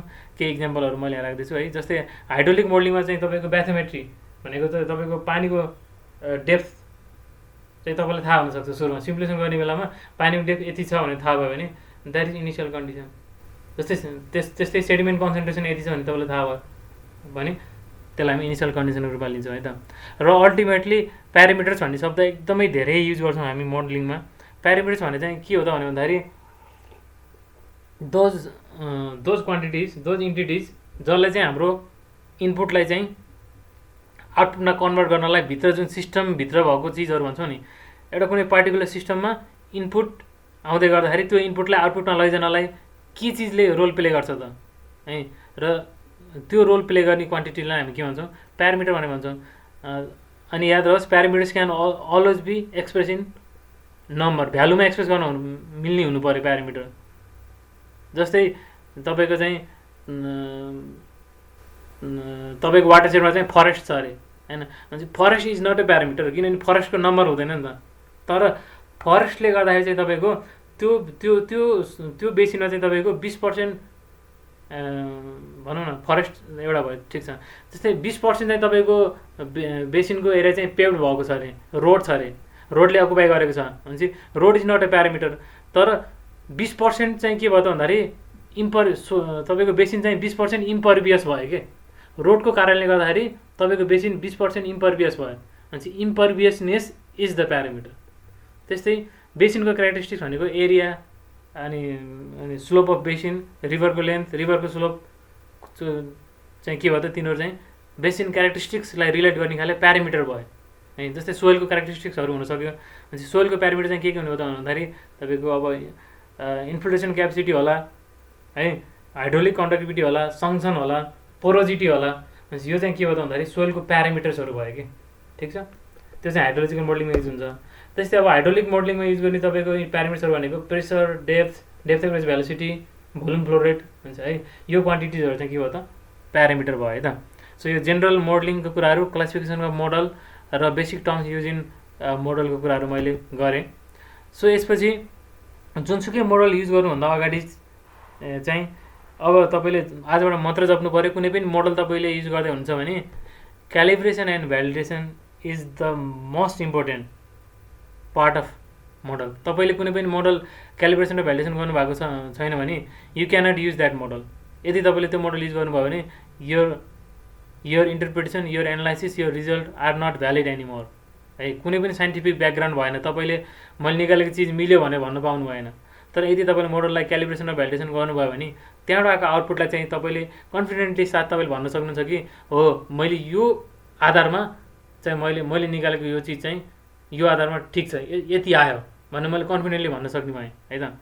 सो त्यसपछि क्यालिब्रेसन भनेको के हो त भनेर भन्दाखेरि अहिले मैले जुन अगाडि मैले प्यारामिटर भनेर भने, यो प्यारामिटर्सहरूले इनपुटलाई आउटपुटमा कन्भर्ट गर्न चाहिँ रोल प्ले गर्छ भने त्यो प्यारामिटरको भ्यालु जुन छ नि, प्यारामिटरको भ्यालु त अब एक्ज्याक्ट 100% एक्ज्याक्ट यही हुन्छ भनेर त हामी भन्न सक्दैनौँ होइन। जस्तै पर्टिकुलरली हामीले के गर्छौँ त भन्दाखेरि कुनै पनि प्यारामिटरको भ्यालुलाई रेन्जमा एक्सप्रेस गर्छौँ। जस्तै यो सोइल भयो भने फलानु खाले लुमी सोइल भयो भने त्यसको हाइड्रोलिक कन्डक्टिभिटी जेनरली एक्सपेरिमेन्टल हेर्दाखेरि यतिदेखि यतिसम्म हुन्छ भनेर भन्यो भनेपछि यतिदेखि यतिसम्म हुन्छ। त्यसपछि त्यो प्यारामिटरको भ्यालु कति राख्यो भने चाहिँ हामीले चाहिँ निकालेको जुन आउटपुट जुन छ नि, त्यो आउटपुट चाहिँ मेजर्ड आउटपुटसँग मिल्छ त है। त्यही भएर त्यो selection of the best value of प्यारामिटरलाई हामी के भन्छौँ भन्दाखेरि क्यालिब्रेसन भनेर भन्छौँ है। जस्तै क्यालिब्रेसनको लागि चाहिँ एकचोटि म यो ग्राफमा जान्छु ल। जस्तै यो हाम्रो रेड कलरमा भएको चाहिँ अब्जर्भ डिस्चार्ज हो, रेड कलरमा भएको अब्जर्भ डिस्चार्ज हो, र यो हरियो कलरमा भएको चाहिँ हामीले कुनै पर्टिकुलर मोडल, कुनै पर्टिकुलर हाइड्रोलोजिक मोडल युज गरेर चाहिँ निकालेको डिस्चार्ज हो है। भनेपछि अब यो हरियो डिस्चार्ज हामीले क्यालकुलेट गर्दाखेरि त मोडलमा त डिफ्रेन्ट प्यारामिटरहरू युज गरेको छौँ नि त। भनेपछि त्यहाँभित्रको प्यारामिटरको भ्यालु कति राख्दा, कुन प्यारामिटरको भ्यालु कति राख्दाखेरि चाहिँ यो मिल्न आयो त, हामीले नापेकोसँग चाहिँ एकदम रिजनेबली मिल्न आयो त है। त्यो भ्यालु नै के भयो त भन्दाखेरि अप्टिमाइज प्यारामिटर भयो, र त्यो प्यारामिटरको अप्टिमम भ्यालु पत्ता लगाउने प्रोसेस नै के भयो त भन्दाखेरि क्यालिब्रेसन भयो, ठिक छ। भने अब क्यालिब्रेसन भनेको चाहिँ तपाईँको त के भयो त भन्दाखेरि आधा पार्ट भयो। अब भ्यालिडेसन चाहिँ कति बेला गर्नु, भ्यालिडेसन पनि गर्नुपर्ने हुन्छ तपाईँले मोडललाई। फर्स्टमा क्यालिब्रेसन गर्नुहुन्छ, क्यालिब्रेसन गरिसकेपछि भ्यालिडेसन पनि हुनु पऱ्यो। जुन तपाईँले बेस्ट भ्यालु अफ भनेर माथि सेलेक्सन गर्नुभयो, यो प्यारामिटरको भ्यालु चाहिँ बेस्ट रहेछ भने चाहिँ तपाईँले निकाल्नु भयो, त्यो निकालेको भ्यालुलाई तपाईँले क्रस चेक पनि गर्नु पऱ्यो कि, भ्यालिडेट गर्नु पऱ्यो है। सो भ्यालिडेट गर्नको लागि चाहिँ त्यो भएको हुनाले जहिले पनि हामीलाई के चाहिन्छ भन्दाखेरि मेजर डाटा चाहिन्छ, क्यालिब्रेसन र भ्यालिडेसन दुवैको लागि चाहिँ मेजर डाटा चाहिन्छ है। अब त्यो भएको हुनाले भ्यालिडेसन चाहिँ के हो त भन्दाखेरि कन्फर्मेसन अफ मोडल प्रेडिक्सन। जुन माथि क्यालिब्रेसन गर्ने बेलामा हामीले के गरेर भन्दाखेरि कुनै प्यारामिटर युज गरेर कुनै बेस्ट भ्यालु प्यारामिटर युज गरेर मोडल आउटपुट निकाल्यौँ, सिमुलेटेड भ्यालु निकाल्यौँ, प्रेडिक्ट गरे हो नि त त्यो हामीले। भनेपछि त्यो प्रेडिक्ट गरेको भ्यालु अब यो मोडलले प्रेडिक्ट गरेकै ठिक छ भनेर के आधारमा थाहा हुन्छ त भन्दाखेरि भ्यालिडेसनको थ्रु क्रस चेक गरेर थाहा हुन्छ। अब क्रस चेक कसरी गर्ने त भन्दाखेरि फेरि यो ग्राफमा जाउँ। जस्तै मैले क्यालिब्रेसन गर्ने बेलामा चाहिँ तपाईँको यो 2 वर्षको लागि यो जस्तै 2006 देखि 6 र 7 है, 2006 र 2007 यो 2 वर्षमा चाहिँ 2 वर्षको लागि चाहिँ मैले के गरेँ त भन्दाखेरि मोडलमा डिफ्रेन्ट प्यारामिटरहरू चलाएर यो 80% मिल्ने गरी मैले के गरेँ मोडल फिट गरेँ। मोडल फिट गर्नु भनेको चाहिँ अब्जर्भ डिस्चार्ज र अब्जर्भ क्वान्टिटी र तपाईँको सिमुलेटेड क्वान्टिटीलाई मिलाउनुलाई हामी के भन्छौँ फिट मोडल फिट भनेर भन्छौँ, मोडल फिटिङ गर्ने। त्यो गर्दा चाहिँ एउटा प्यारामिटर युज गऱ्यौँ। अब हामी के गर्छौँ त भन्दाखेरि त्यो प्यारामिटर नचलाइकन अब अर्को 2टा साल हामी फेरि रन गर्छौँ। अब त्यो 2टा साल अब नेक्स्ट 2 इयर्समा चाहिँ अब हामी अहिले राखेको प्यारामिटरहरूलाई चाहिँ हामी कुनै पनि हालतमा मुभ गर्नु भएन, त्यसको भ्यालु एडजस्ट गर्नु भएन। भनेपछि त यदि त्यसरी भ्यालु एडजस्ट नगरिकन पनि अर्को 2 इयर्सलाई यसले चाहिँ राम्रो सिमुलेसन गऱ्यो भने हामीलाई के थाहा भन्दाखेरि ओहो थाहा भयो भनेपछि त्यो प्यारामिटरले चाहिँ राम्रोसँग काम गर्दो रहेछ भन्ने कुरो हामीलाई चाहिँ के हो त भ्यालिडेसन भयो। This is how validation is done. यो चाहिँ अब जेनरली यो हाइड्रोलोजीमा गरिने भ्यालिडेसन यस्तो हो है। तर अब भ्यालिडेसन भन्ने बित्तिकै अरू मोडलहरूमा पनि तपाईँको न्युमेरिकल मोडलहरूमा पनि भ्यालिडेसन गर्नुपर्ने हुन्छ है। सो न्युमेरिकल मोडलमा कसरी भ्यालिडेसन गरिन्छ त भन्दाखेरि फर इक्जाम्पलको लागि तपाईँको न्युमेरिक खोलामा फ्लोको सिमुलेसन गरिरहनु भएको छ, त्यसमा चाहिँ एउटा क्यालिब्रेटिङ प्यारामिटर भनेको तपाईँको म्यानिङ्स रफनेस होला, यानको भ्यालु होला। भनेपछि अब यानको भ्यालुको लागि चाहिँ तपाईँले के गर्नुहुन्छ त भन्दाखेरि तपाईँले सुरुमा खोलामा गएर डिस्चार्ज नाप्नुहुन्छ होइन। भनेपछि तपाईँसँग मेजर्ड भ्यालु भयो र अब तपाईँले आएर मोडलमा आएर यानको भ्यालुलाई चाहिँ तपाईँले मिलाउँदै जानुहुन्छ। यानको भ्यालुलाई यानको कुन भ्यालु राख्दाखेरि चाहिँ त्यो मोडलले चाहिँ हामीले नापेर आएको डिस्चार्ज अथवा फ्लो लेभल अथवा भेलिडिटीसँग म्याच भयो त। भनेपछि त्यो हिसाबले चाहिँ यानको भ्यालुलाई चाहिँ तपाईँले क्यालिब्रेसन गर्नुहुने भयो। अब त्यसरी अब यानको भ्यालु अब तपाईँले के गर्नुभयो फिक्स गर्नुभयो, यानको भ्यालु फिक्स भयो, क्यालिब्रेटेड भयो, बट स्टिल भ्यालिडेट भएको छैन भनेपछि एन क्यालिब्रेट भयो।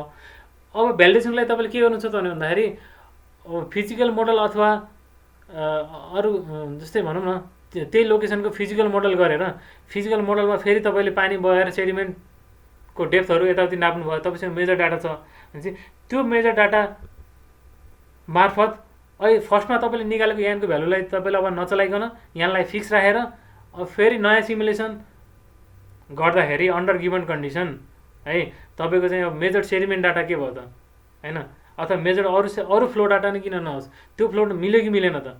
यदि मिल्यो भने चाहिँ तपाईँ के हो त भन्दाखेरि मोडल भ्यालिडेट भयो है त। सो मैले बुझाउने प्रयास त गरेँ तर के कति बुझ्नुभयो है। सो त्यो भएकोलाई अलिकति तपाईँले पनि अब यो मोडलको क्यालिब्रेसन र भ्यालिडेसन के रहेछ भन्ने कुरामा अलिकति तपाईँ ध्यान दिनु होला भन्ने रिक्वेस्ट गर्छु है। सो त्यसपछि अब अर्को कुरा चाहिँ मैले भने हामीले निकालेको भ्यालु र सिमुलेटेड भ्यालु मिल्यो कि मिलेन भनेर के आधारमा भन्ने त, ग्राफ हेरेको आधारमा भन्ने हो त है। होला भिजुअल इन्सपेक्सन पनि एउटा आधार होला, तर त्यसको अरू डिफ्रेन्ट आधारहरू हुन्छन् जुन न्युमेरिकली हामीले एक्सप्रेस गर्नुपर्ने हुन्छ। त्यसलाई मैले मोडल पर्फर्मेन्स इभ्यालुएसन भनेर राखेको छु है। सो जस्तै न्यास इफिसियन्सी भनेर भन्छौँ, यहाँनिर न्यास सर्ट क्लिप इफिसियन्सी निकाल्न सक्नुहुन्छ तपाईँले, पर्सेन्टेज बायस निकाल्न सक्नुहुन्छ, रुट मिन स्क्वायर एरर निकाल्न सक्नुहुन्छ, कोफिसिएन्ट अफ डिटर्मिनेसन निकाल्न सक्नुहुन्छ। सो यो प्यारामिटरको आधारमा चाहिँ तपाईँले आफ्नो मोडलले राम्रोसँग काम गरेको छ कि छैन त भन्ने कुराहरू चाहिँ इभ्यालुएट गर्न सक्नुहुन्छ। के आधारमा चाहिँ गर्ने त भन्दाखेरि यो जस्तै यो ओ भनेको फर्मुलामा ओ भनेको चाहिँ तपाईँको अब्जर्भ डाटा हो, यस भनेको चाहिँ सिमुलेटेड डाटा हो, अनि बार भनेको चाहिँ मिन डाटा हो है, यसको मिन डाटा है। सो यो तपाईँको ओ भनेको चाहिँ तपाईँले नाप्नु भएको छ, यस भन्ने डाटा चाहिँ तपाईँले मोडलबाट सिमुलेसन गरेर निकाल्नु भएको छ भने अब यो फर्मुला लगाउनु भयो भने तपाईँको यो भ्यालुहरू आउने भयो अनि ती भ्यालुहरू हेर्नु त। जस्तै आर स्क्वायरको भ्यालु चाहिँ तपाईँको 1 देखि 0.65 को बिचमा आयो भने चाहिँ तपाईँको भेरी गुड रहेछ। के को लागि यो डेली र विकली टाइम स्टेपमा तपाईँले सिमुलेसन गर्नुभएको छ भने है। त्यस्तै न्यास इफिसियन्सीको भ्यालु यस्तो रहेछ भनेपछि यो रेन्जमा पऱ्यो भने चाहिँ तपाईँले अब के भन्न सक्नुभयो त भन्दाखेरि मेरो my model is showing very good performance है। अथवा यो रेन्जमा पऱ्यो भने मोडलको पर्फर्मेन्स गुड नै छ भनेर भन्न सक्नुभयो, अथवा मोडललेस इट इज सेटिस्फ्याक्ट्री भन्नुभयो यो रेन्जमा पऱ्यो भने।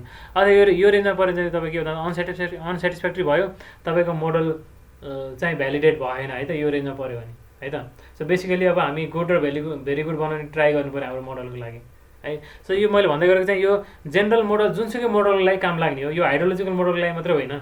जस्तै सिमुलेटेड डाटा भनेपछि भ्यालिडेसन गर्नको लागि जहिले पनि अब्जर्भ डाटा चाहिन्छ, ओ आउने भयो। अनि सिमुलेटेड जुनसुकै मोडल छ भने त्यसले डाटा सिमुलेट गर्ने भयो, यस तपाईँसँग हुने भयो भनेपछि जुनसुकै मोडल चाहे हाइड्रोलोजिकल मोडल होस् चाहे न्युमेरिकल मोडल होस्, तपाईँले मोडलको पर्फर्मेन्स इभ्यालुएसन गर्नको लागि चाहिँ यो फर्मुलाहरू लगाउन सक्नुहुन्छ। Therefore it applies to any model भनेर मैले यहाँ लेखाएको छु है त। सो यसरी मैले जेनरल मोडलिङको कुराहरू गरेँ। यो भनेको बिल्कुल मेरो आफ्नो नलेजको आधारमा, मेरो आफ्नो एक्सपिरियन्सको आधारमा मैले तपाईँलाई सेयर गरेँ। कति बुझाउन सकिनँ आफ्नो ठाउँमा छ, तर मैले भनेको कुराहरू एटलिस्ट टाइटल चाहिँ तपाईँले याद गरेर त्यसमा चाहिँ ध्यान दिनुभयो भने भोलिको दिनहरूमा चाहिँ रिसर्चलाई चाहिँ अलिकति सजिलो हुन्छ जस्तो मलाई लाग्छ है। टाइम लगभग 1 आवर भएछ। I hope you are not feeling bored है। अब केही समय अलिकति अब थोरै हामी HHMS को म अलिकति ओभरभ्यू दिन्छु, त्यसपछि चाहिँ म तपाईँलाई डेमोन्स्ट्रेसनतिर जान्छु है त। सो अब HHMS तिर जाउँ। आजको मेन कन्टेन्ट त्यो हुनाले अलिकति फोकस रहनु होला। सो HHMS कस्तो मोडल भन्दा हाइड्रोलोजिक मोडल हो। यसबाट चाहिँ हामी डिस्चार्जको सिमुलेसन गर्छौँ है, डिस्चार्जको सिमुलेसन गर्छौँ र यो चाहिँ तपाईँको डेन्ड्रेटिक वाटरसेडको लागि चाहिँ प्रायः युज हुन्छ। डेन्ड्रेटिक भनेको तपाईँको नसा परेको भन्छ नि, जस्तै तपाईँको खोला रिभरको नेटवर्क चाहिँ तपाईँको के छ त भन्दाखेरि हाम्रो चाहिँ क्यापिलरी जस्तो हुन्छ नि त, सानो रिभर हुन्छ, त्यसपछि चाहिँ तपाईँको सानो रिभरहरू जोइन भएर ठुलो रिभर भन्छ। भनेपछि त्यो ठुलो वाटरसेडलाई चाहिँ हामी सानो वाटरसेडमा चाहिँ टुक्राएर गर्ने भएको हुनाले चाहिँ यसलाई चाहिँ डेन्ड्रेटिक वाटरसेडको लागि चाहिँ युज हुन्छ भनेर भन्छौँ। अब HHMS चाहिँ के हो त भन्दाखेरि डिटर्मिनिस्टिक टाइप हो।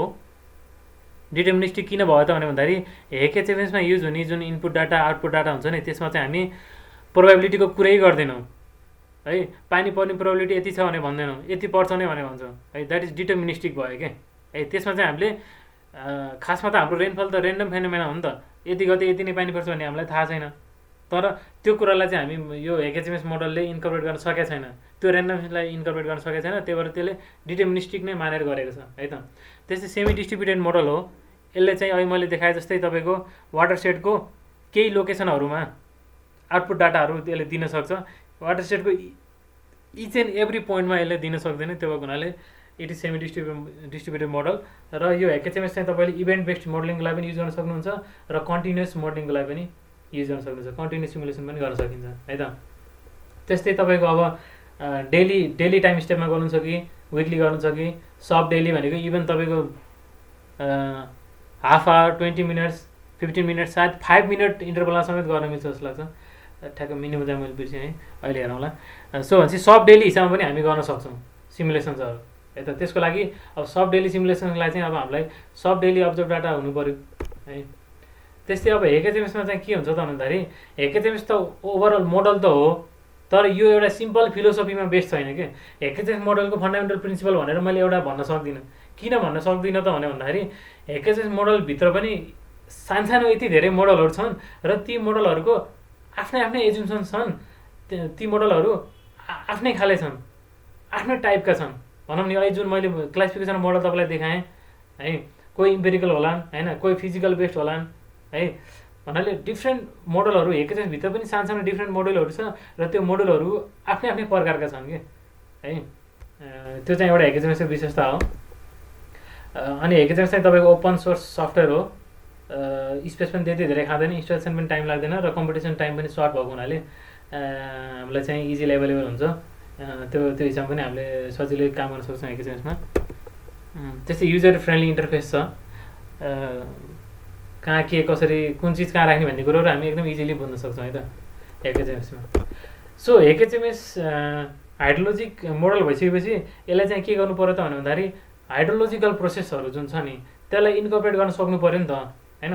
त्यो हुनाले HHMS प्रोसेसभित्र चाहिँ इन्टरसेप्सन भन्ने हाइड्रोलोजिक फेनोमेनालाई इन्कर्पोरेट गर्नको लागि क्यानोपी प्रोसेस भन्ने प्रोसेस राखेको छ है।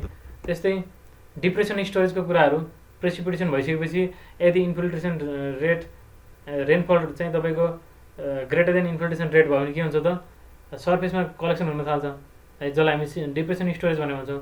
त्यो डिप्रेसन स्टोरेजलाई इन्कर्पोरेट गर्नलाई चाहिँ सर्फेस प्रोसेस भन्ने डिफाइन गरेको छ।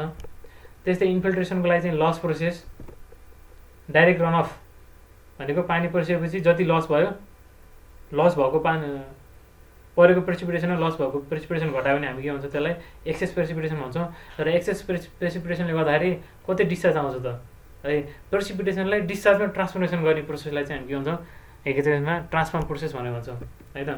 त्यस्तै अब बेस फ्लो, अल्टिमेटली इन्फिल्ट्रेसन भएको पानी चाहिँ तपाईँको बेस फ्लोमा गएर थपिन्छ है, र टोटल फ्लो चाहिँ तपाईँको direct run of plus base flow गरेर चाहिँ मोडलले निकाल्छ है त। सो ओभरभ्यू हेऱ्यो भने चाहिँ तपाईँ के हुन्छ त भन्दाखेरि एकैचोटि काम गर्ने बेलामा चाहिँ हामी के गर्छौँ भन्दाखेरि पहिला मोडल बनाउँछौँ, हाम्रो बेसिनको मोडल बनाउँछौँ जसले चाहिँ फिजिकल क्यारेक्टरिस्टिक्स अफ बेसिनलाई रिप्रेजेन्ट गर्छ, बेसिनको साइज, स्लोप आदि कुराहरू, रिभरको लेन्थ, स्लोप आदि कुराहरू, त्यो चाहिँ हामी जिआइएसबाट हामी एक्सट्र्याक्ट गर्छौँ है। हामीले युज गर्ने भर्जन चाहिँ तपाईँको 4.2 भएको हुनाले हामी जिआइएसबाट गर्नु पर्यो हो।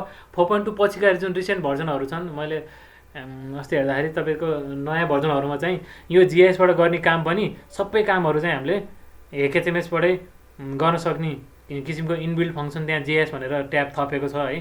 सो त्यो भएको हुनाले यदि तपाईँ एचएचएमएस 4.2 युज गर्नुभएको छ, आर्कजिआइएस 10.2 छ भने यु सुड गो थ्रु, आज म जे सिकाउँछु त्यो थ्रु जानु पर्यो होइन। यदि चाहिँ तपाईँ 4.3 4.4 युज गर्नुहुन्छ भने, 4.5 युज गर्नुहुन्छ भने त्यसमा चाहिँ हामीले जुन जिआइएसबाट गर्छौँ नि काम, त्यो सबै कामहरू एचएचएमएस भित्रै गर्न मिल्छ। त्यो भएको हुनाले we don't need arc hydro tool and HEC HMS anymore है त। सो एक्जिएचएमएस चाहिँ तपाईँको 10.2 भन्दा माथिको भर्जन नै एभाइलेबल नहुनुको कारण चाहिँ त्यो हो। सो बेसिन मोडल हामी जिआइएसबाट तान्छौँ।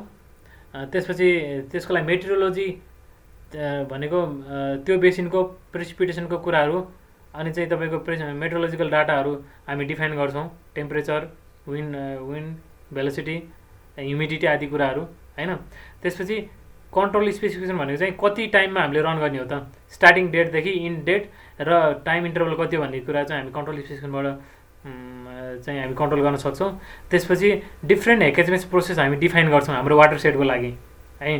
त्यो एचएचएमएस प्रोसेसभित्र डिफ्रेन्ट प्यारामिटरहरू हुन्छ, त्यो प्यारामिटरको बेस्ट भ्यालु हामी सेलेक्सन गर्छौँ, जसलाई हामी क्यालिब्रेसन भन्छौँ।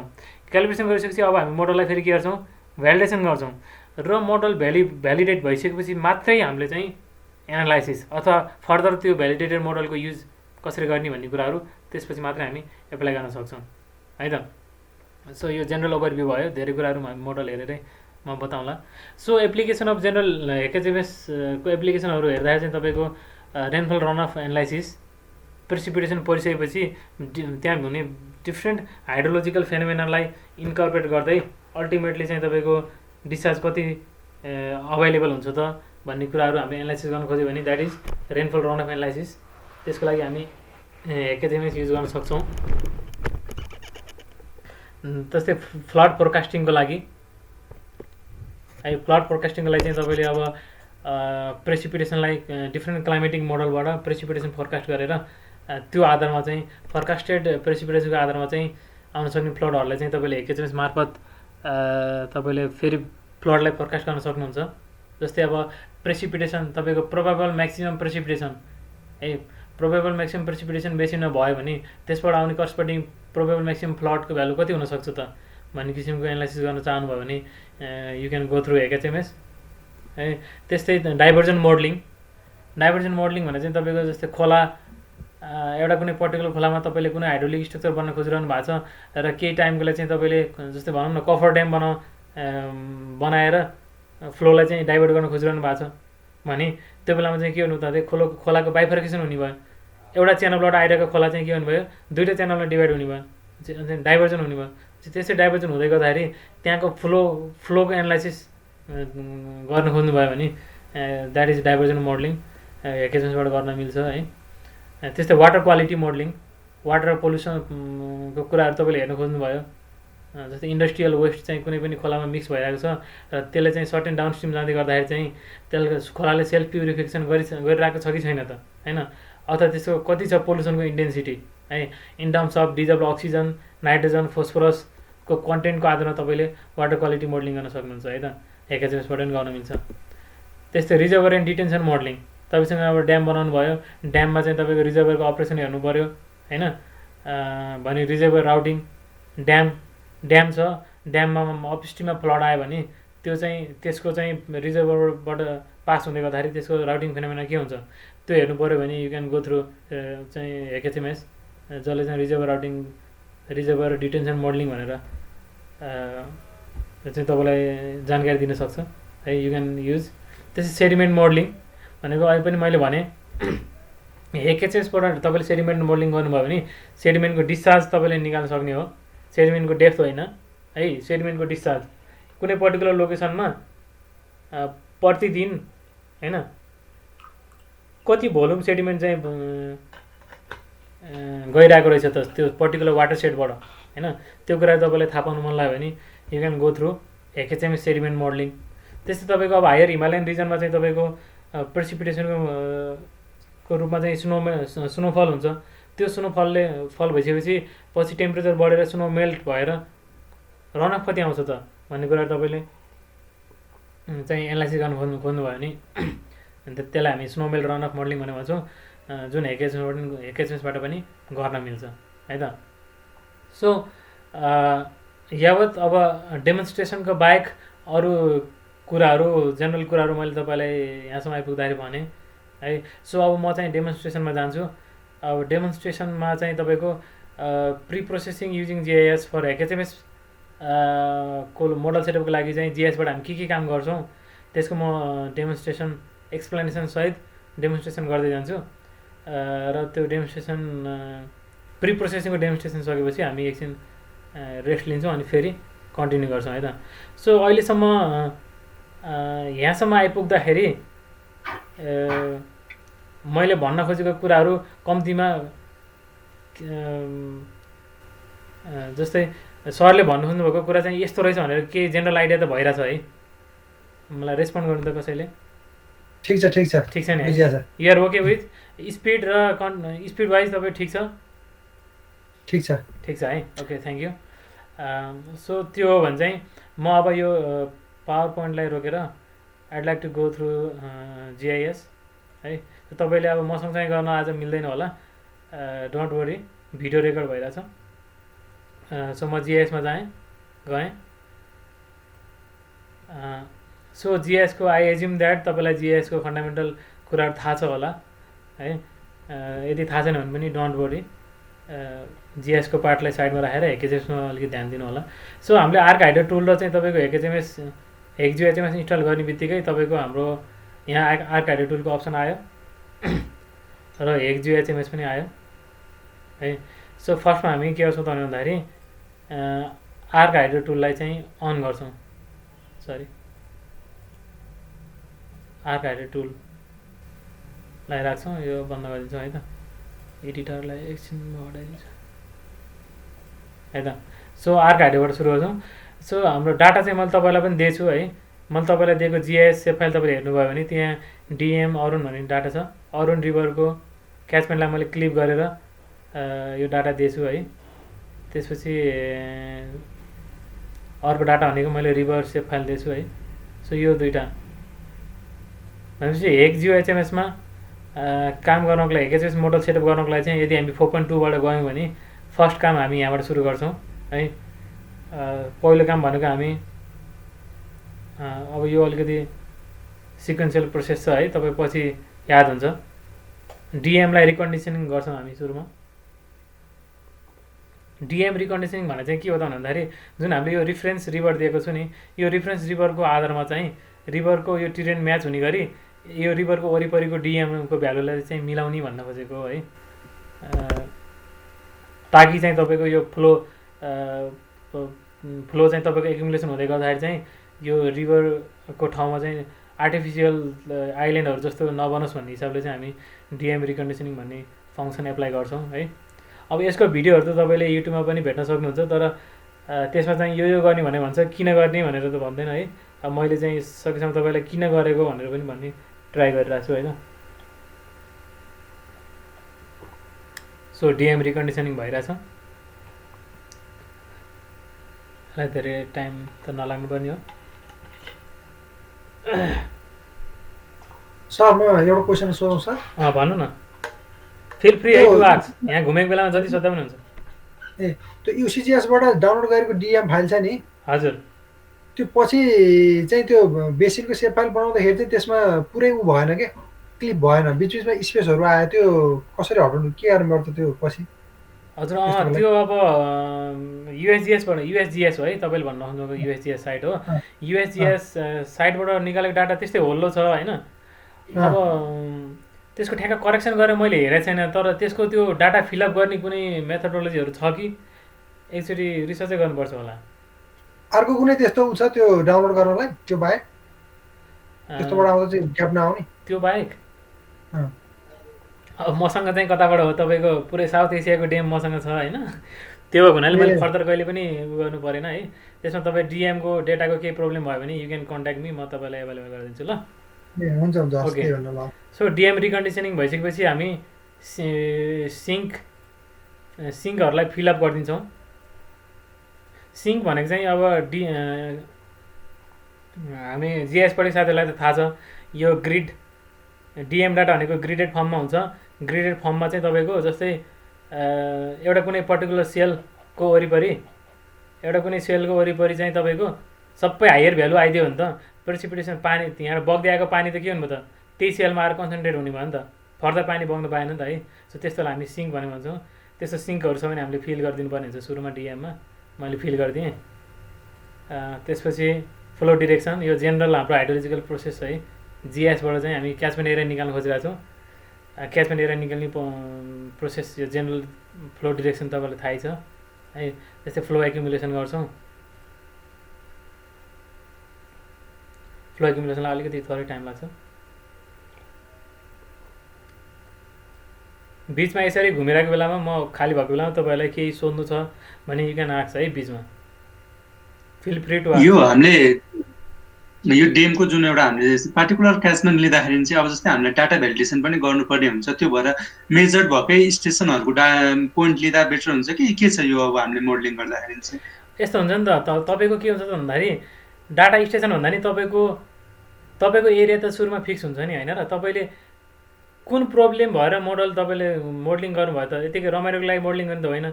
कुनै स्पेसिफिक ठाउँमा चाहिँ तपाईँको प्रब्लम पऱ्यो होइन, केही हाइड्रोलिक प्रब्लम पऱ्यो, त्यसलाई मोडलिङ गर्नु खोज्नु भयो भने त तपाईँको त एरिया फिक्स हुने भयो भनेपछि त्यो एरिया फिक्स भइसकेपछि त त्यो एरियाको वरिपरि जुन डाटा एभाइलेबल छ त्यो अनुसार युज गर्नु पऱ्यो। जहाँ डाटा छ त्यही अनुसार सेलेक्सन गरेर त मतलब भएन नि त होइन र। कि मैले तपाईँको क्वेसन बुझिनँ कि मैले तपाईँको क्वेसन अनुसार चाहिँ मैले यति एन्सर दिएँ है। होइन, मैले भन्न खोजेको चाहिँ जस्तै हामीलाई भ्यालिडेसन गर्नु पऱ्यो भने जस्तै अब हाम्रो त सबै ठाउँको डाटा त हामीसँग एभाइलेबल छैन नि, अनि त्यो भएर कुनै पनि लागि चाहिँ फेरि प्रब्लम हुन्छ कि भ्यालिडेसनमा चाहिँ भन्न खोजेको कि मैले अब हामीलाई गर्नु त पऱ्यो तर भ्यालिडेसनमा चाहिँ प्रब्लम भन्न खोजेको। हजुर त्यो एकदम मेजर प्रब्लम हो। जस्तै मैले यहाँ तपाईँ यो पर्टिकुलर ठाउँमा गरेँ है, जस्तै यो आउटलेटमा मैले क्यालकुलेसन गरेँ, तर भ्यालिडेसन गर्नलाई मलाई योसँग चाहिँ यो ठाउँको डिस्चार्ज डाटै छैन, जस्तै डिस्चार्ज डाटै छैन भने मैले गर्न सकिनँ नि त। त्यही भएर तपाईँको पहिलो काम भनेकै त्यो ठाउँमा तपाईँले मोडल चलाउँदै हुनुहुन्छ भने क्यालिब्रेसन र भ्यालिडेसन डाटा छ कि छैन त त्यो खोज्नु पऱ्यो क्या। यदि छैन भने अब तपाईँ सुपरभाइजर सरलाई भन्नु पऱ्यो, सर छैन अब के गर्ने, त्यो एप्रोचमा तपाईँ जानुपर्ने हुन्छ है त। सो हामी कहाँ पुगेको थियौँ, फ्लो एक्युमुलेसन भयो है। अब स्ट्रिम डेफिनेसन गर्छौँ। स्ट्रिम डेफिनेसन भनेको चाहिँ तपाईँको अब यहाँ स्ट्रिम नेटवर्क बन्छ। स्ट्रिम नेटवर्क बन्नको लागि चाहिँ कति एरियाबाट पानी आएर एक्युमुलेट भइसकेपछि खोला सुरु हुने भन्न खोजेको क्या है। मैले यहाँ तपाईँले 750 राखेको छु ताकि मैले तपाईँलाई दिएको डाटासँग ठ्याक्कै म्याच होस् भनेर। सो 750 स्क्वायर किलोमिटर सम्मको पानी कुनै ठाउँमा एक्युमुलेट भयो भने त्यो ठाउँबाट चाहिँ रिभर जेनेरेट भएको हामी जिएसमा देख्छौँ भन्न खोजेको हो।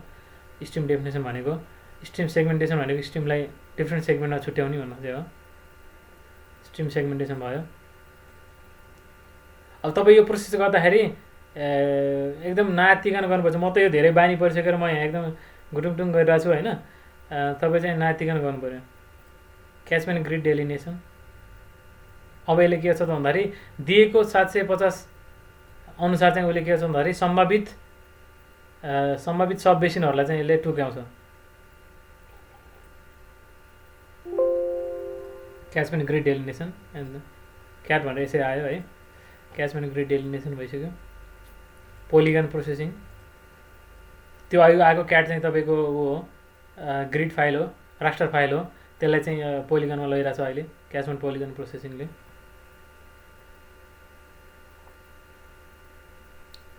मैले उतापट्टि हेरेको छैन है, तपाईँले च्याटमा केही लेख्नु भएको छ भने मैले त्यतातिर हेर्न ध्यानै दिएको छैन। केही छ सोध्नु मन छ भने तपाईँ डाइरेक्ट बोलेर सोध्नुभयो हुन्छ है त। क्याचमेन्ट पोलिगन प्रोसेसिङ भयो है। ड्रेनेज लाइन प्रोसेसिङ, त्यसपछि अब हामी रिभर नेटवर्क जेनेरेट गर्छौँ। हेर्नु त यसले सम्भावित सबबेसिन्सहरू पनि यसले बनाइसक्यो है।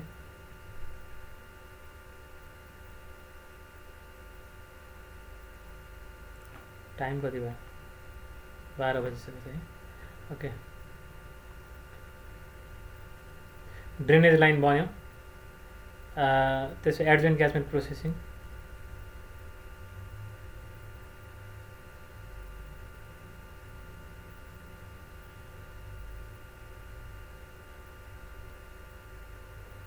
ओके,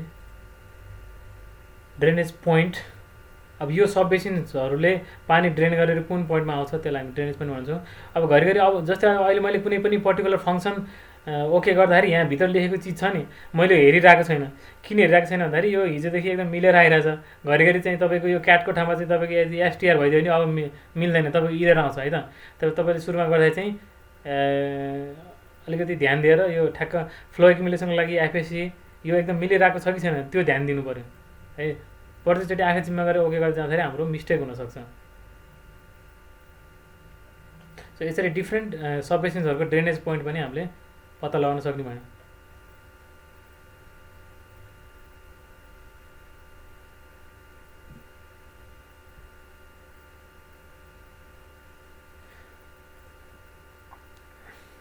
ठिक छ, यति गरिसकेपछि अब हामी के गर्छौँ, क्याचमेन्ट एरिया निकाल्छौँ। अब अहिले त मैले यहाँ काटेर लगभग क्याचमेन्ट एरिया बराबरकै चाहिँ तपाईँको डिएम फाइल यहाँ मैले देखाइरहेको छु है। तपाईँको डिएम फाइल योभन्दा ठुलो हुनसक्छ। अनि क्याचमेन्ट एरिया निकालिसकेपछि तपाईँको आफ्नो रेस्पेक्टिभ क्याचमेन्ट एरिया त्यहाँ आउँछ। त्यसको लागि हामीले ब्याच पोइन्ट जेनेरेसन गर्नुपर्छ। क्याचमेन्ट एरिया निकाल्ने पोइन्टलाई हामी ब्याच पोइन्ट भनेर भन्छौँ। ब्याच पोइन्ट मैले डिफाइन गर्दैछु। ब्याच पोइन्ट मैले यो ठाउँमा डिफाइन गर्नु पऱ्यो है। यो उसले जेनेरेट गरेको पोइन्टमा ठ्याक्क राखिदिने है। तपाईँ यो पोइन्ट यताउति पऱ्यो भने त्यसले काम नगर्न सक्छ। यसलाई नेम दिनुहोस् भनेको छु। यो अरुण रिभरको है, यो मैले तपाईँलाई देखाइरहेको यो पोइन्ट उवा गाउँ भन्ने ठाउँ हो। उवा गाउँ भन्ने ठाउँको लागि मैले यहाँ तपाईँलाई देखाइदिरहेको छु है। सो यसपछि मैले वाटरसेड प्रोसेसिङमा गएर ब्याच वाटर डेलिनेसन गरिदिने बित्तिकै अहिले के गर्छ त भन्दाखेरि यो लेयरहरू युज गरेर क्याचमेन्ट एरिया डेलिनेट गर्छ है त।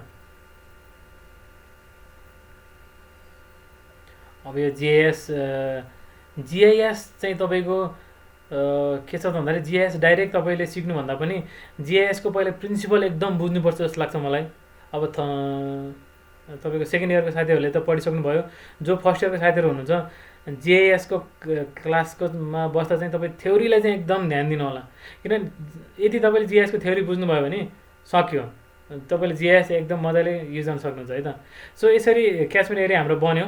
क्याचमेन्ट एरिया हामीलाई चाहियो भने चाहिँ हामी वाटरसेड लेयरमा गएर यसको एट्रिब्युट टेबलमा गएर हामी के गर्न सक्छौँ, सिम्पली एड फिल्ड गरेर सेप एरिया पनि भनेर दिइरहेको छ, तर यो मिटरमा छ है। किन सो जेनरल हामी ठुलो एरिया भएको हुनाले त्यसलाई चाहिँ किलोमिटर स्क्वायरमा राख्छौँ। सो यसलाई चाहिँ एरिया डब्लु भनेको वाटरसेडको एरिया भनेर राखेँ मैले, फ्लोटमा राखेँ, ओके गरेँ। र तपाईँको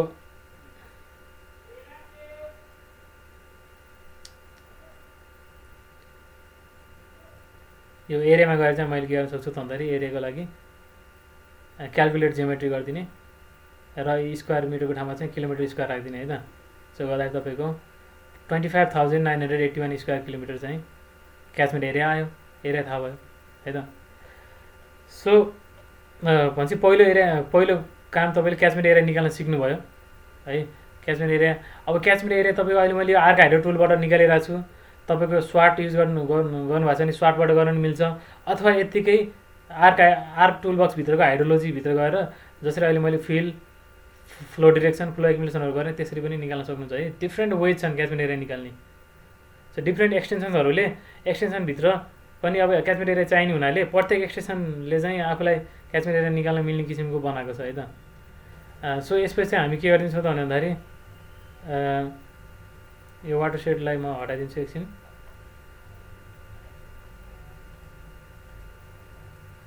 सो मैले यो क्याचमेन्टको यो रिभर नेटवर्क र सब बेसिन्सहरू भएको लेयरलाई मैले खोल्छु र यो रिभर फ्लो पाथ ट्रेसिङ भनेर। अब यो फ्लो पाथ ट्रेसिङ किन गरिरहेको छु त भन्दाखेरि अब यो मोडललाई चाहिँ हामी यो जुन सेप फाइल छ यसबाट चाहिँ अब हामी HHMS-मा लैजानको लागि चाहिँ म प्री प्रोसेसिङ गरिरहेको छु है त। त्यसको लागि हामीले खोलालाई यसरी डिफाइन गरिदिनु पर्ने हुन्छ प्रत्येक सब बेसिनबाट आएको खोलाहरूलाई है। सानो होला नि यहाँभित्र, यिनीहरू नछुट्ने गरी चाहिँ तपाईँले गर्नुपर्ने हुन्छ।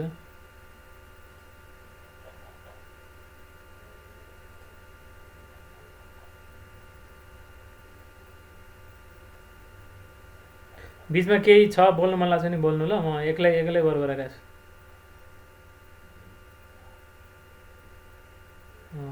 सो यसरी फ्लो पाथ ट्रेसिङ गरिसकेपछि हामी सेभ गर्छौँ। म एउटा कुरा सोध्नु है त, भन्नु न। जुन सिङ्क फिल गर्ने कुरो भयो नि। हजुर सर, हजुर। रियली नै कुनै एउटा लेक छ भने के हुन्छ त त्यो लेक के हजुर सर फिल हुन्छ कि सिङ्क जुन अगाडि सिङ्कको कुरा भएको थियो नि। हजुर सर, हजुर। रियलमै त्यहाँ एउटा लेक छ भनौँ न, ग्लासियर लेक भने कुनै लेक छ भने त्यो फर्मेसन। हजुर हजुर। अनि त्यो सिङ्क फिल गर्दा त्यो लेक त फेरि फिल हुन्छ होला नि। अब त्यस्तो के, अब जस्तै अब हाम्रो अब हामीले नेपालकोमा त त्यस्तो लार्ज लेकहरू त छैन सर होइन। सानो लेकहरूमा त्यो हजुरले सरले भनेको इरर त त्यो देखियो। तर अब जस्तै अब एबन्डेन्ट अब लार्ज साइज लेकहरू भएको ठाउँमा चाहिँ हामीले के गर्नुपर्ने हुन्छ त भन्दाखेरि अब त्यो लेकहरूको चाहिँ छुट्टै लेकलाई नै हाम्रो यो सब बेसिनको कम्पोनेन्ट रूपमा चाहिँ एड गर्नुपर्ने हुन्छ सर। जस्तै लेकको हुन्छ नि, लेकको तपाईँको अब लेकमा त रिजर्भर बनेर बसेको हुन्छ पानी, त्यो पानीमा चाहिँ इन्फ्लो कति हुन्छ र त्यो अनुसारको चाहिँ तपाईँको रिजर्भर इलिभेसन भोल्युम कर्भ त्यो लेकको लागि डेभलप गरेर त्यो अनुसार चाहिँ हामीले त्यो लेकलाई छुट्टै मोडलिङ गर्नुपर्ने हुन्छ सर। अब जस्तै आज मैले तपाईँले गर्न खोजेकोमा चाहिँ कुनै पनि लेक नभएको हुनाले त्यो किसिमको मैले फिल गरेको हो। ठिक छ, भनेपछि हामी त्यो लेक भए पनि फिल चाहिँ गर्छौँ तर पछि चाहिँ मोडलिङमा त्यहाँ एउटा चाहिँ यस सर, यस हजुर एकदम। जस्तै यो पर्टिकुलर ठाउँमा चाहिँ तपाईँको लेक छ भने अब अहिले डिएममा फिल गरे तापनि त्यो लेकको सम्पूर्ण जानकारीहरू चाहिँ त्यो लेकको त्यो मोडलको जुन रिजर्भरको जुन प्यारामिटर हुन्छ नि सर होइन, त्यो प्यारामिटरमा हामी डिफाइन गर्छौँ सर। भने त्यहाँ एउटा फिचर हामी एड गरिदिन्छौँ। हजुर अहिले यहाँ त एड गर्दैन सर। HHMS-मा चाहिँ HHMS-को डिफ्रेन्ट कम्पोनेन्टहरू हुन्छ सर होइन, सब बेसिन अनि रिच अनि जङ्सन। जस्तै यदि त्यहाँ कुनै पर्टिकुलर ठाउँमा चाहिँ हाम्रो लेक पनि आएको छ भने हामी लेकलाई चाहिँ रिजर्भरको रूपमा मानेर रिजर्भर भन्ने कम्पोनेन्ट एड गर्न सक्छौँ sir. Okay sir, thank you. Okay sir. So यहाँसम्म आइपुग्दाखेरि चाहिँ हाम्रो आर्क हाइड्रो टुलको काम सकियो है। यसपछि हामी के गर्छौँ, हेक्जियो HMS एक्सटेन्सनमा जान्छौँ र के गर्छौँ भन्दाखेरि HHMS-को लागि चाहिने प्रोजेक्ट हामी क्रिएट गर्छौँ है। सो त्यसको लागि हामी डाटा म्यानेजमेन्टमा जान्छौँ सुरुमा, प्रोजेक्ट सेटभित्र गएर। अनि यहाँ सबै चिज यो एम्टी छ, यो चिजहरू भरिदिन्छौँ। र डेम भनेको हामीले सुरुमा राखेको डेम, हाइड्रो डेम भनेको फिल, फ्लो डिरेक्सन FDR है। हामी यहाँ चाहिँ कस्तो सजिलो छ भन्दाखेरि यो लेयरहरूको नाम चाहिँ आफ्नो फङ्सन अनुसार सर्ट फर्ममा राखिदिएको छ कि। फ्लो एक्युमुलेसन भनेको FAC, स्ट्रिम ग्रिड भनेको STR है, स्ट्रिमलाई लिङ्क गर्ने ग्रिड भनेको STRLN के, क्याचमेन्ट भनेको क्याचमेन्ट। यसरी चाहिँ यो हिसाबमा चाहिँ सजिलो हुन्छ तपाईँलाई है त। अब प्रोजेक्ट पोइन्ट, प्रोजेक्ट एरिया भनेको अब यो एरियाभित्र पनि कति एरिया यसको सानो पार्टमा पनि मैले HHMS मोडल बनाउन सक्छु नि त। त्यो भएको हुनाले प्रोजेक्ट एरिया मलाई अहिले थाहा छैन, मैले अहिले पछि छुट्टै डिफाइन गर्छु है। त्यही भएर मैले नल राखेँ। ओके, प्रोजेक्ट सेटअप भयो। अब स्टार्ट न्यू प्रोजेक्ट, त्यसको लागि प्रोजेक्ट एरिया मैले डिफाइन गर्नु पऱ्यो। मैले यो पोइन्टमा चाहिँ तपाईँको प्रोजेक्ट एरिया डिफाइन गर्छु है।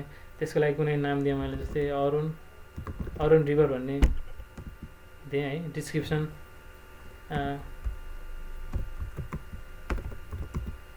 कोसी ट्रिब्युटरी भने मैले यसरी दिएँ है।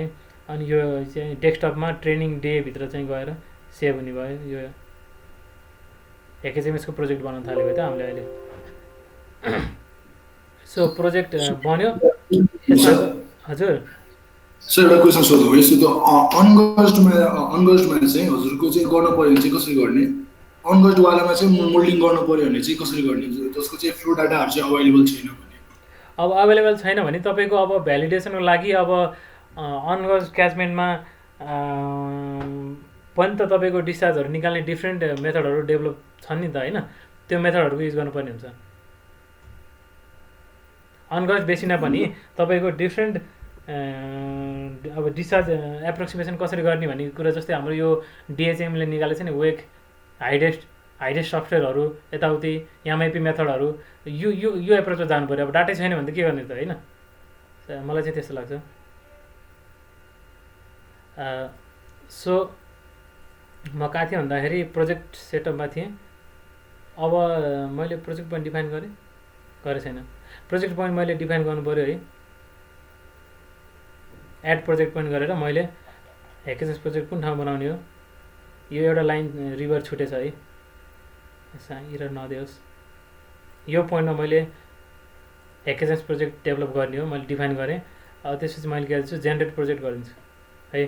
सो यहाँ भएको सबै चिजहरू मिलेरै आछन्, ओके गरिदिएँ।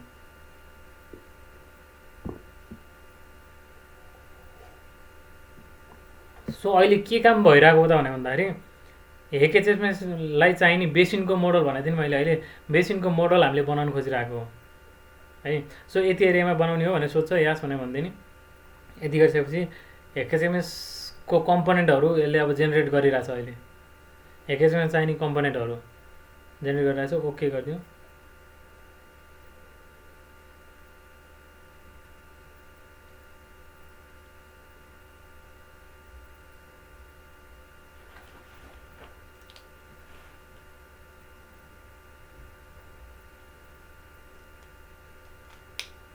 थोरै टाइम लाग्न सक्छ यो प्रोसेस अलिकति।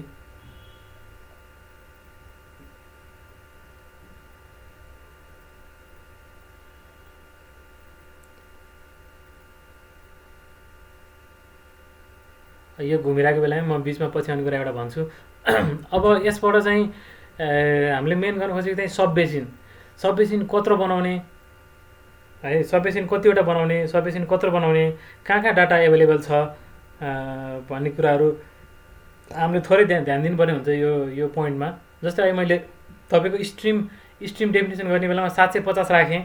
750 राख्दाखेरि तपाईँको यो अरुण डेबना तपाईँको अहिले 20वटा क्याचमेन्ट आउँछ है।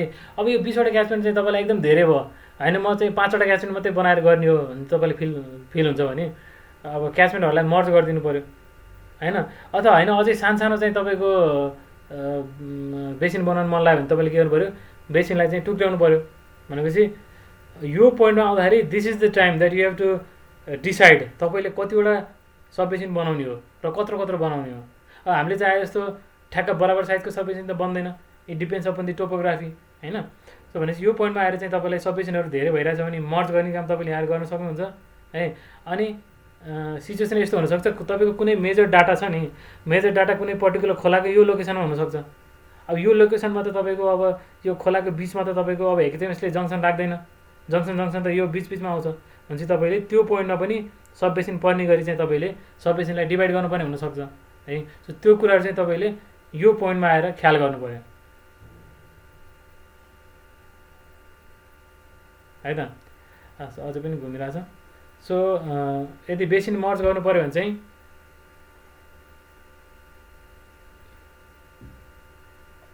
टेकिङ टाइम है, अझै कम्प्लिट भएको छैन, यसलाई कम्प्लिट हुन दियो।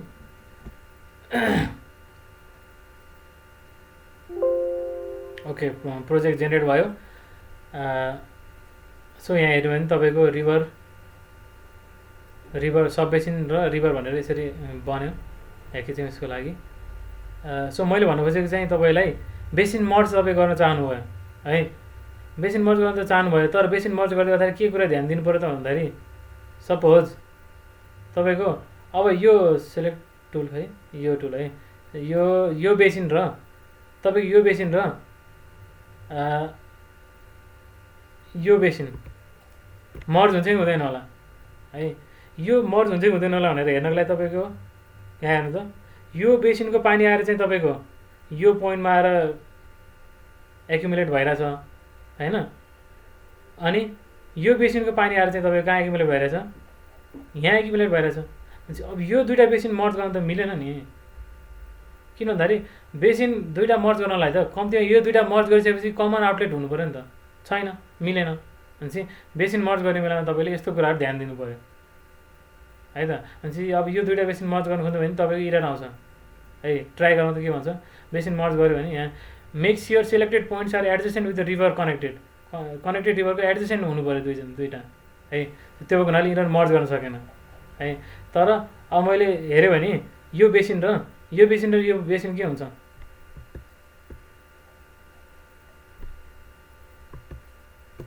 यो दुईवटा बेसिनहरू होइन त। यो बेसिनको पानी यो पोइन्टमा आछ है, यो बेसिनको पानी पनि के आछ, त्यही पोइन्टमा आछ।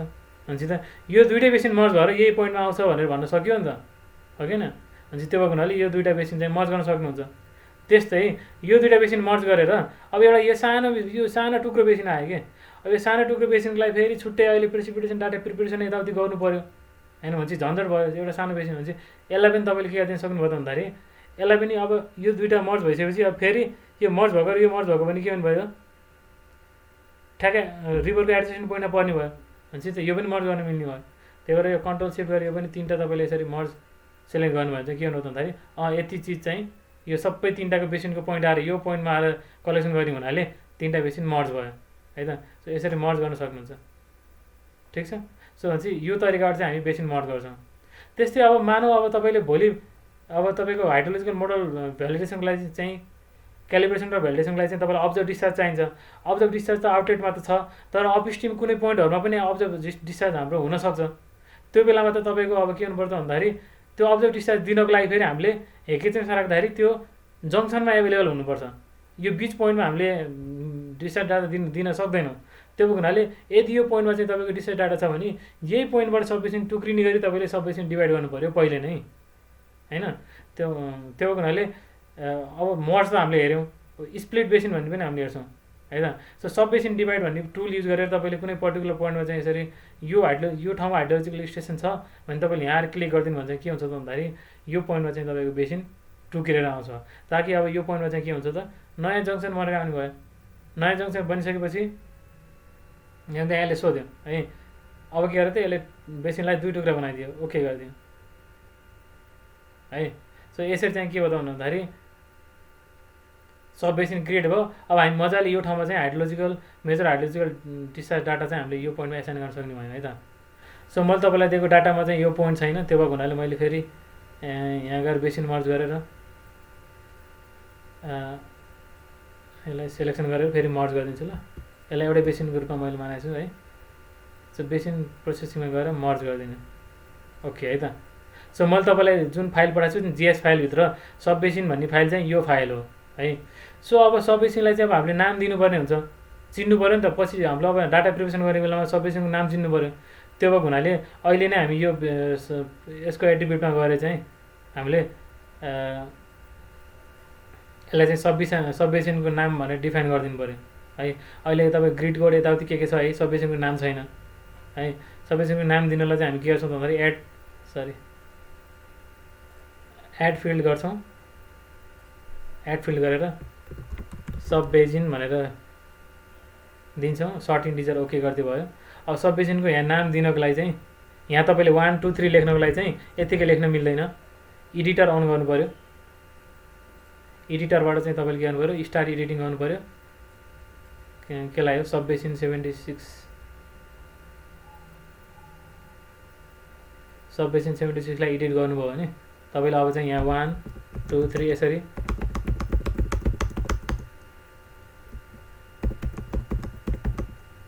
नाम दिन सक्नुहुन्छ। सो 19वटा सब बेसिनको मैले यसरी के गरिदिएँ, नाम दिएँ है। अब सब बेसिनको एरिया पनि मलाई चाहिन्छ होला, एडिटर स्टप एडिटिङ गरेर सेभ गरिदिने। सो भनेपछि मलाई सब बेसिनको नाम थाहा भयो, कुन सब बेसिन कुन हो भने मलाई थाहा भयो। हेर्नलाई के गर्ने, प्रोपर्टिजमा गएर लेबलमा सब बेसिन राखिदिने।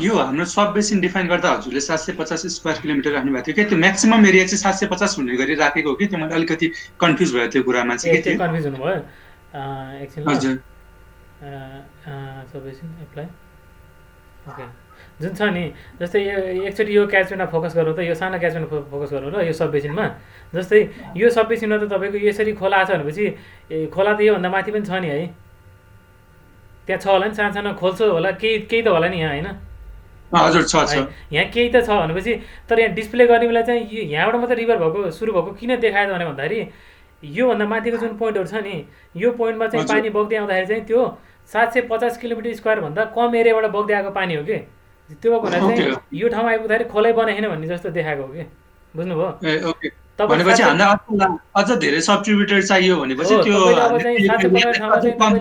ट्रिब्युटरिज पनि देखाइदिनु भयो 750 ठाउँमा तपाईँले 50 मात्रै राखिदिनु भयो भने के हुन्छ थाहा छ तपाईँ यो एकदम सानो सानो ट्रिब्युटरहरू पनि देखिन्छ ल ओके थ्याङ्क यू हस् ल सो अब यसरी बेसिनको लेभल पनि हामीले नाम दियौँ लेभल फिचर गर्दाखेरि डिफ्रेन्ट बेसिन्सहरूको नाम यसलाई 1 2 3 भनेर अब हामीलाई पछि चिन्न सजिलो होस् होइन त्यो हिसाबले नेम पनि दियौँ र सब बेसिनको एरिया पनि हामीलाई चाहिन्छ पछि होइन सो भने चाहिँ यहाँ एड फिल्ड गरेर हामी चाहिँ क्यापिटल AREA भनेर मैले दिएँ फ्लोट है ओके भनेर यसको मैले क्यालकुलेट जियोमेट्री यास गरेर स्क्वायर किलोमिटरमा हामी जेनरली राख्छौँ ठुलो भ्यालु भएको हुनाले यास गरिसकेपछि सबै बेसिन्सहरूको के आयो तपाईँको सब बेसिन एरियाहरू पनि आयो है सो अब यहाँनिर आइपुग्दाखेरि अब यसपछि हामी फर्दर के गर्न सक्छौँ त भने भन्दाखेरि अब बेसिनको विभिन्न क्यारेक्टरिस्टिक्सहरू हामी निकाल्न सक्छौँ जस्तै रिभरको लेन्थ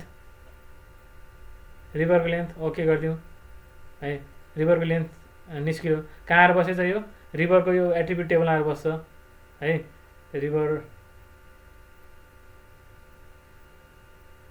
रिभर लेन्थ भने यहाँ सेप लेन्थ भनेर यहाँ छ है रिभर लेन्थ है त्यो भयो त्यस्तै चाहिँ तपाईँको रिभरको स्लोप पनि निस्किनु भयो त्यस्तै बेसिनको स्लोप यहाँ रड एम राख्नु बेसिनको स्लोप निकाल्न सक्नुभयो तपाईँले जस्ट हामीलाई उता हेकेचेमिसलाई चाहिने मोडलको प्यारामिटरहरू हामीले निकालिरहेको है त्यसपछि लङ्गेस्ट फ्लो पाथ प्रत्येक सब बेसिनको लागि चाहिँ लङ्गेस्ट फ्लो पाथ चाहिन्छ हामीलाई त्यो कुराहरू हामी यहाँ निकाल्छौँ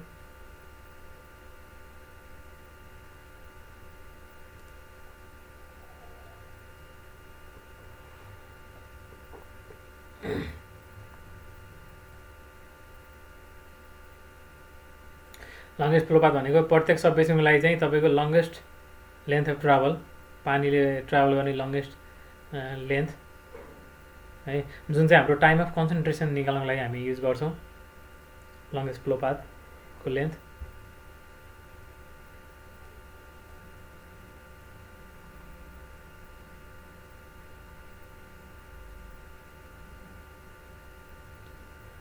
बिचमा ठ्याक्क म एउटा कुरा भन्छु जस्तै तपाईँको आर्क हाइड्रो टुलले काम गरेन होइन र तपाईँ यो सब बेसिन बनाउन सक्नु भएन तर मैले दिएको सब बेसिन त छ नि भने तपाईँसँग चाहिँ अब तपाईँले मैले दिएको सब बेसिन युज गरेर तपाईँले हेकेचेमिस मजाले चलाउन सक्नुहुन्छ है सो हेकेचेमिसमा चाहिँ तपाईँले हामी दुई तरिकाबाट चाहिँ हेकेचेमिसमा चाहिँ यो डाटा तान्न सक्छौँ यो बेसिन डाटा चाहिँ एउटा चाहिँ यही हेक्जियो एचएमएसबाटै हामी अल्टिमेट एचएमएस प्रोजेक्टै बनाएर तान्न सक्छौँ अर्को चाहिँ जुन यो सब बेसिन र रिभर मैले बनाएँ नि यो सब बेसिन र रिभरलाई मैले एक्सपोर्ट गरेर राख्ने होइन जिएस फाइल एक्सपोर्ट गरेर राख्ने र उता हेकेचएमएसमा गएर चाहिँ पहिला त्यो जिएसको यो फाइल तानेर अब त्यो सब बेसिनहरू भित्रको कम्पोनेन्टहरू चाहिँ हामी आफै पनि डिफाइन गर्न सक्छौँ है त म तपाईँलाई दुइटै तरिकाबाट देखाइदिन्छु लङ्गेस्ट फ्लो पाथ निकाल्नलाई लङ्गेस्ट टाइम लाग्यो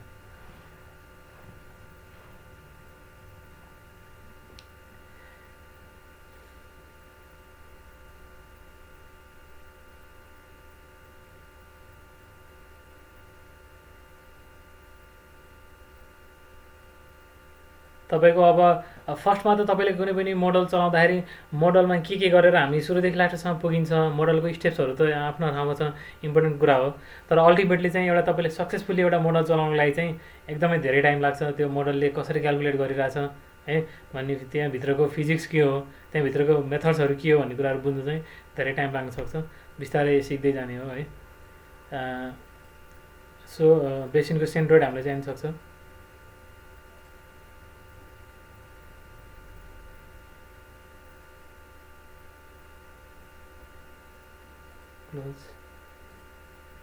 सेन्ट्रोइडको इलिभेसन, सेन्ट्रोइडल इलिभेसन हामीलाई चाहिन सक्ला। Okay, centroidal longest flow path, बेसिनको सेन्ट्रोइडदेखिको longest flow path, centroidal flow path है। यो प्यारामिटरहरू हामीलाई चाहिएको खण्डमा अब सेन्ट्रोइडको कुराहरू चाहियो, जानकारी चाहियो भने यति यति छ भन्ने कुराहरू हामी यहाँ हेर्न सक्छौँ है। त्यस्तै लङ्गेस्ट फ्लो पाथ, यसको एट्रिब्युटहरू यहाँ छ होइन, यसको जानकारी हामी यहाँबाट लिन सक्छौँ। सो एक हिसाबले हामीले के गर्यौँ त भन्दाखेरि बेसिनलाई चाहिने सम्पूर्ण चिजहरू हामीले निकाल्यौँ, प्यारामिटरहरू हामीले एक्सट्र्याक्ट गऱ्यौँ है।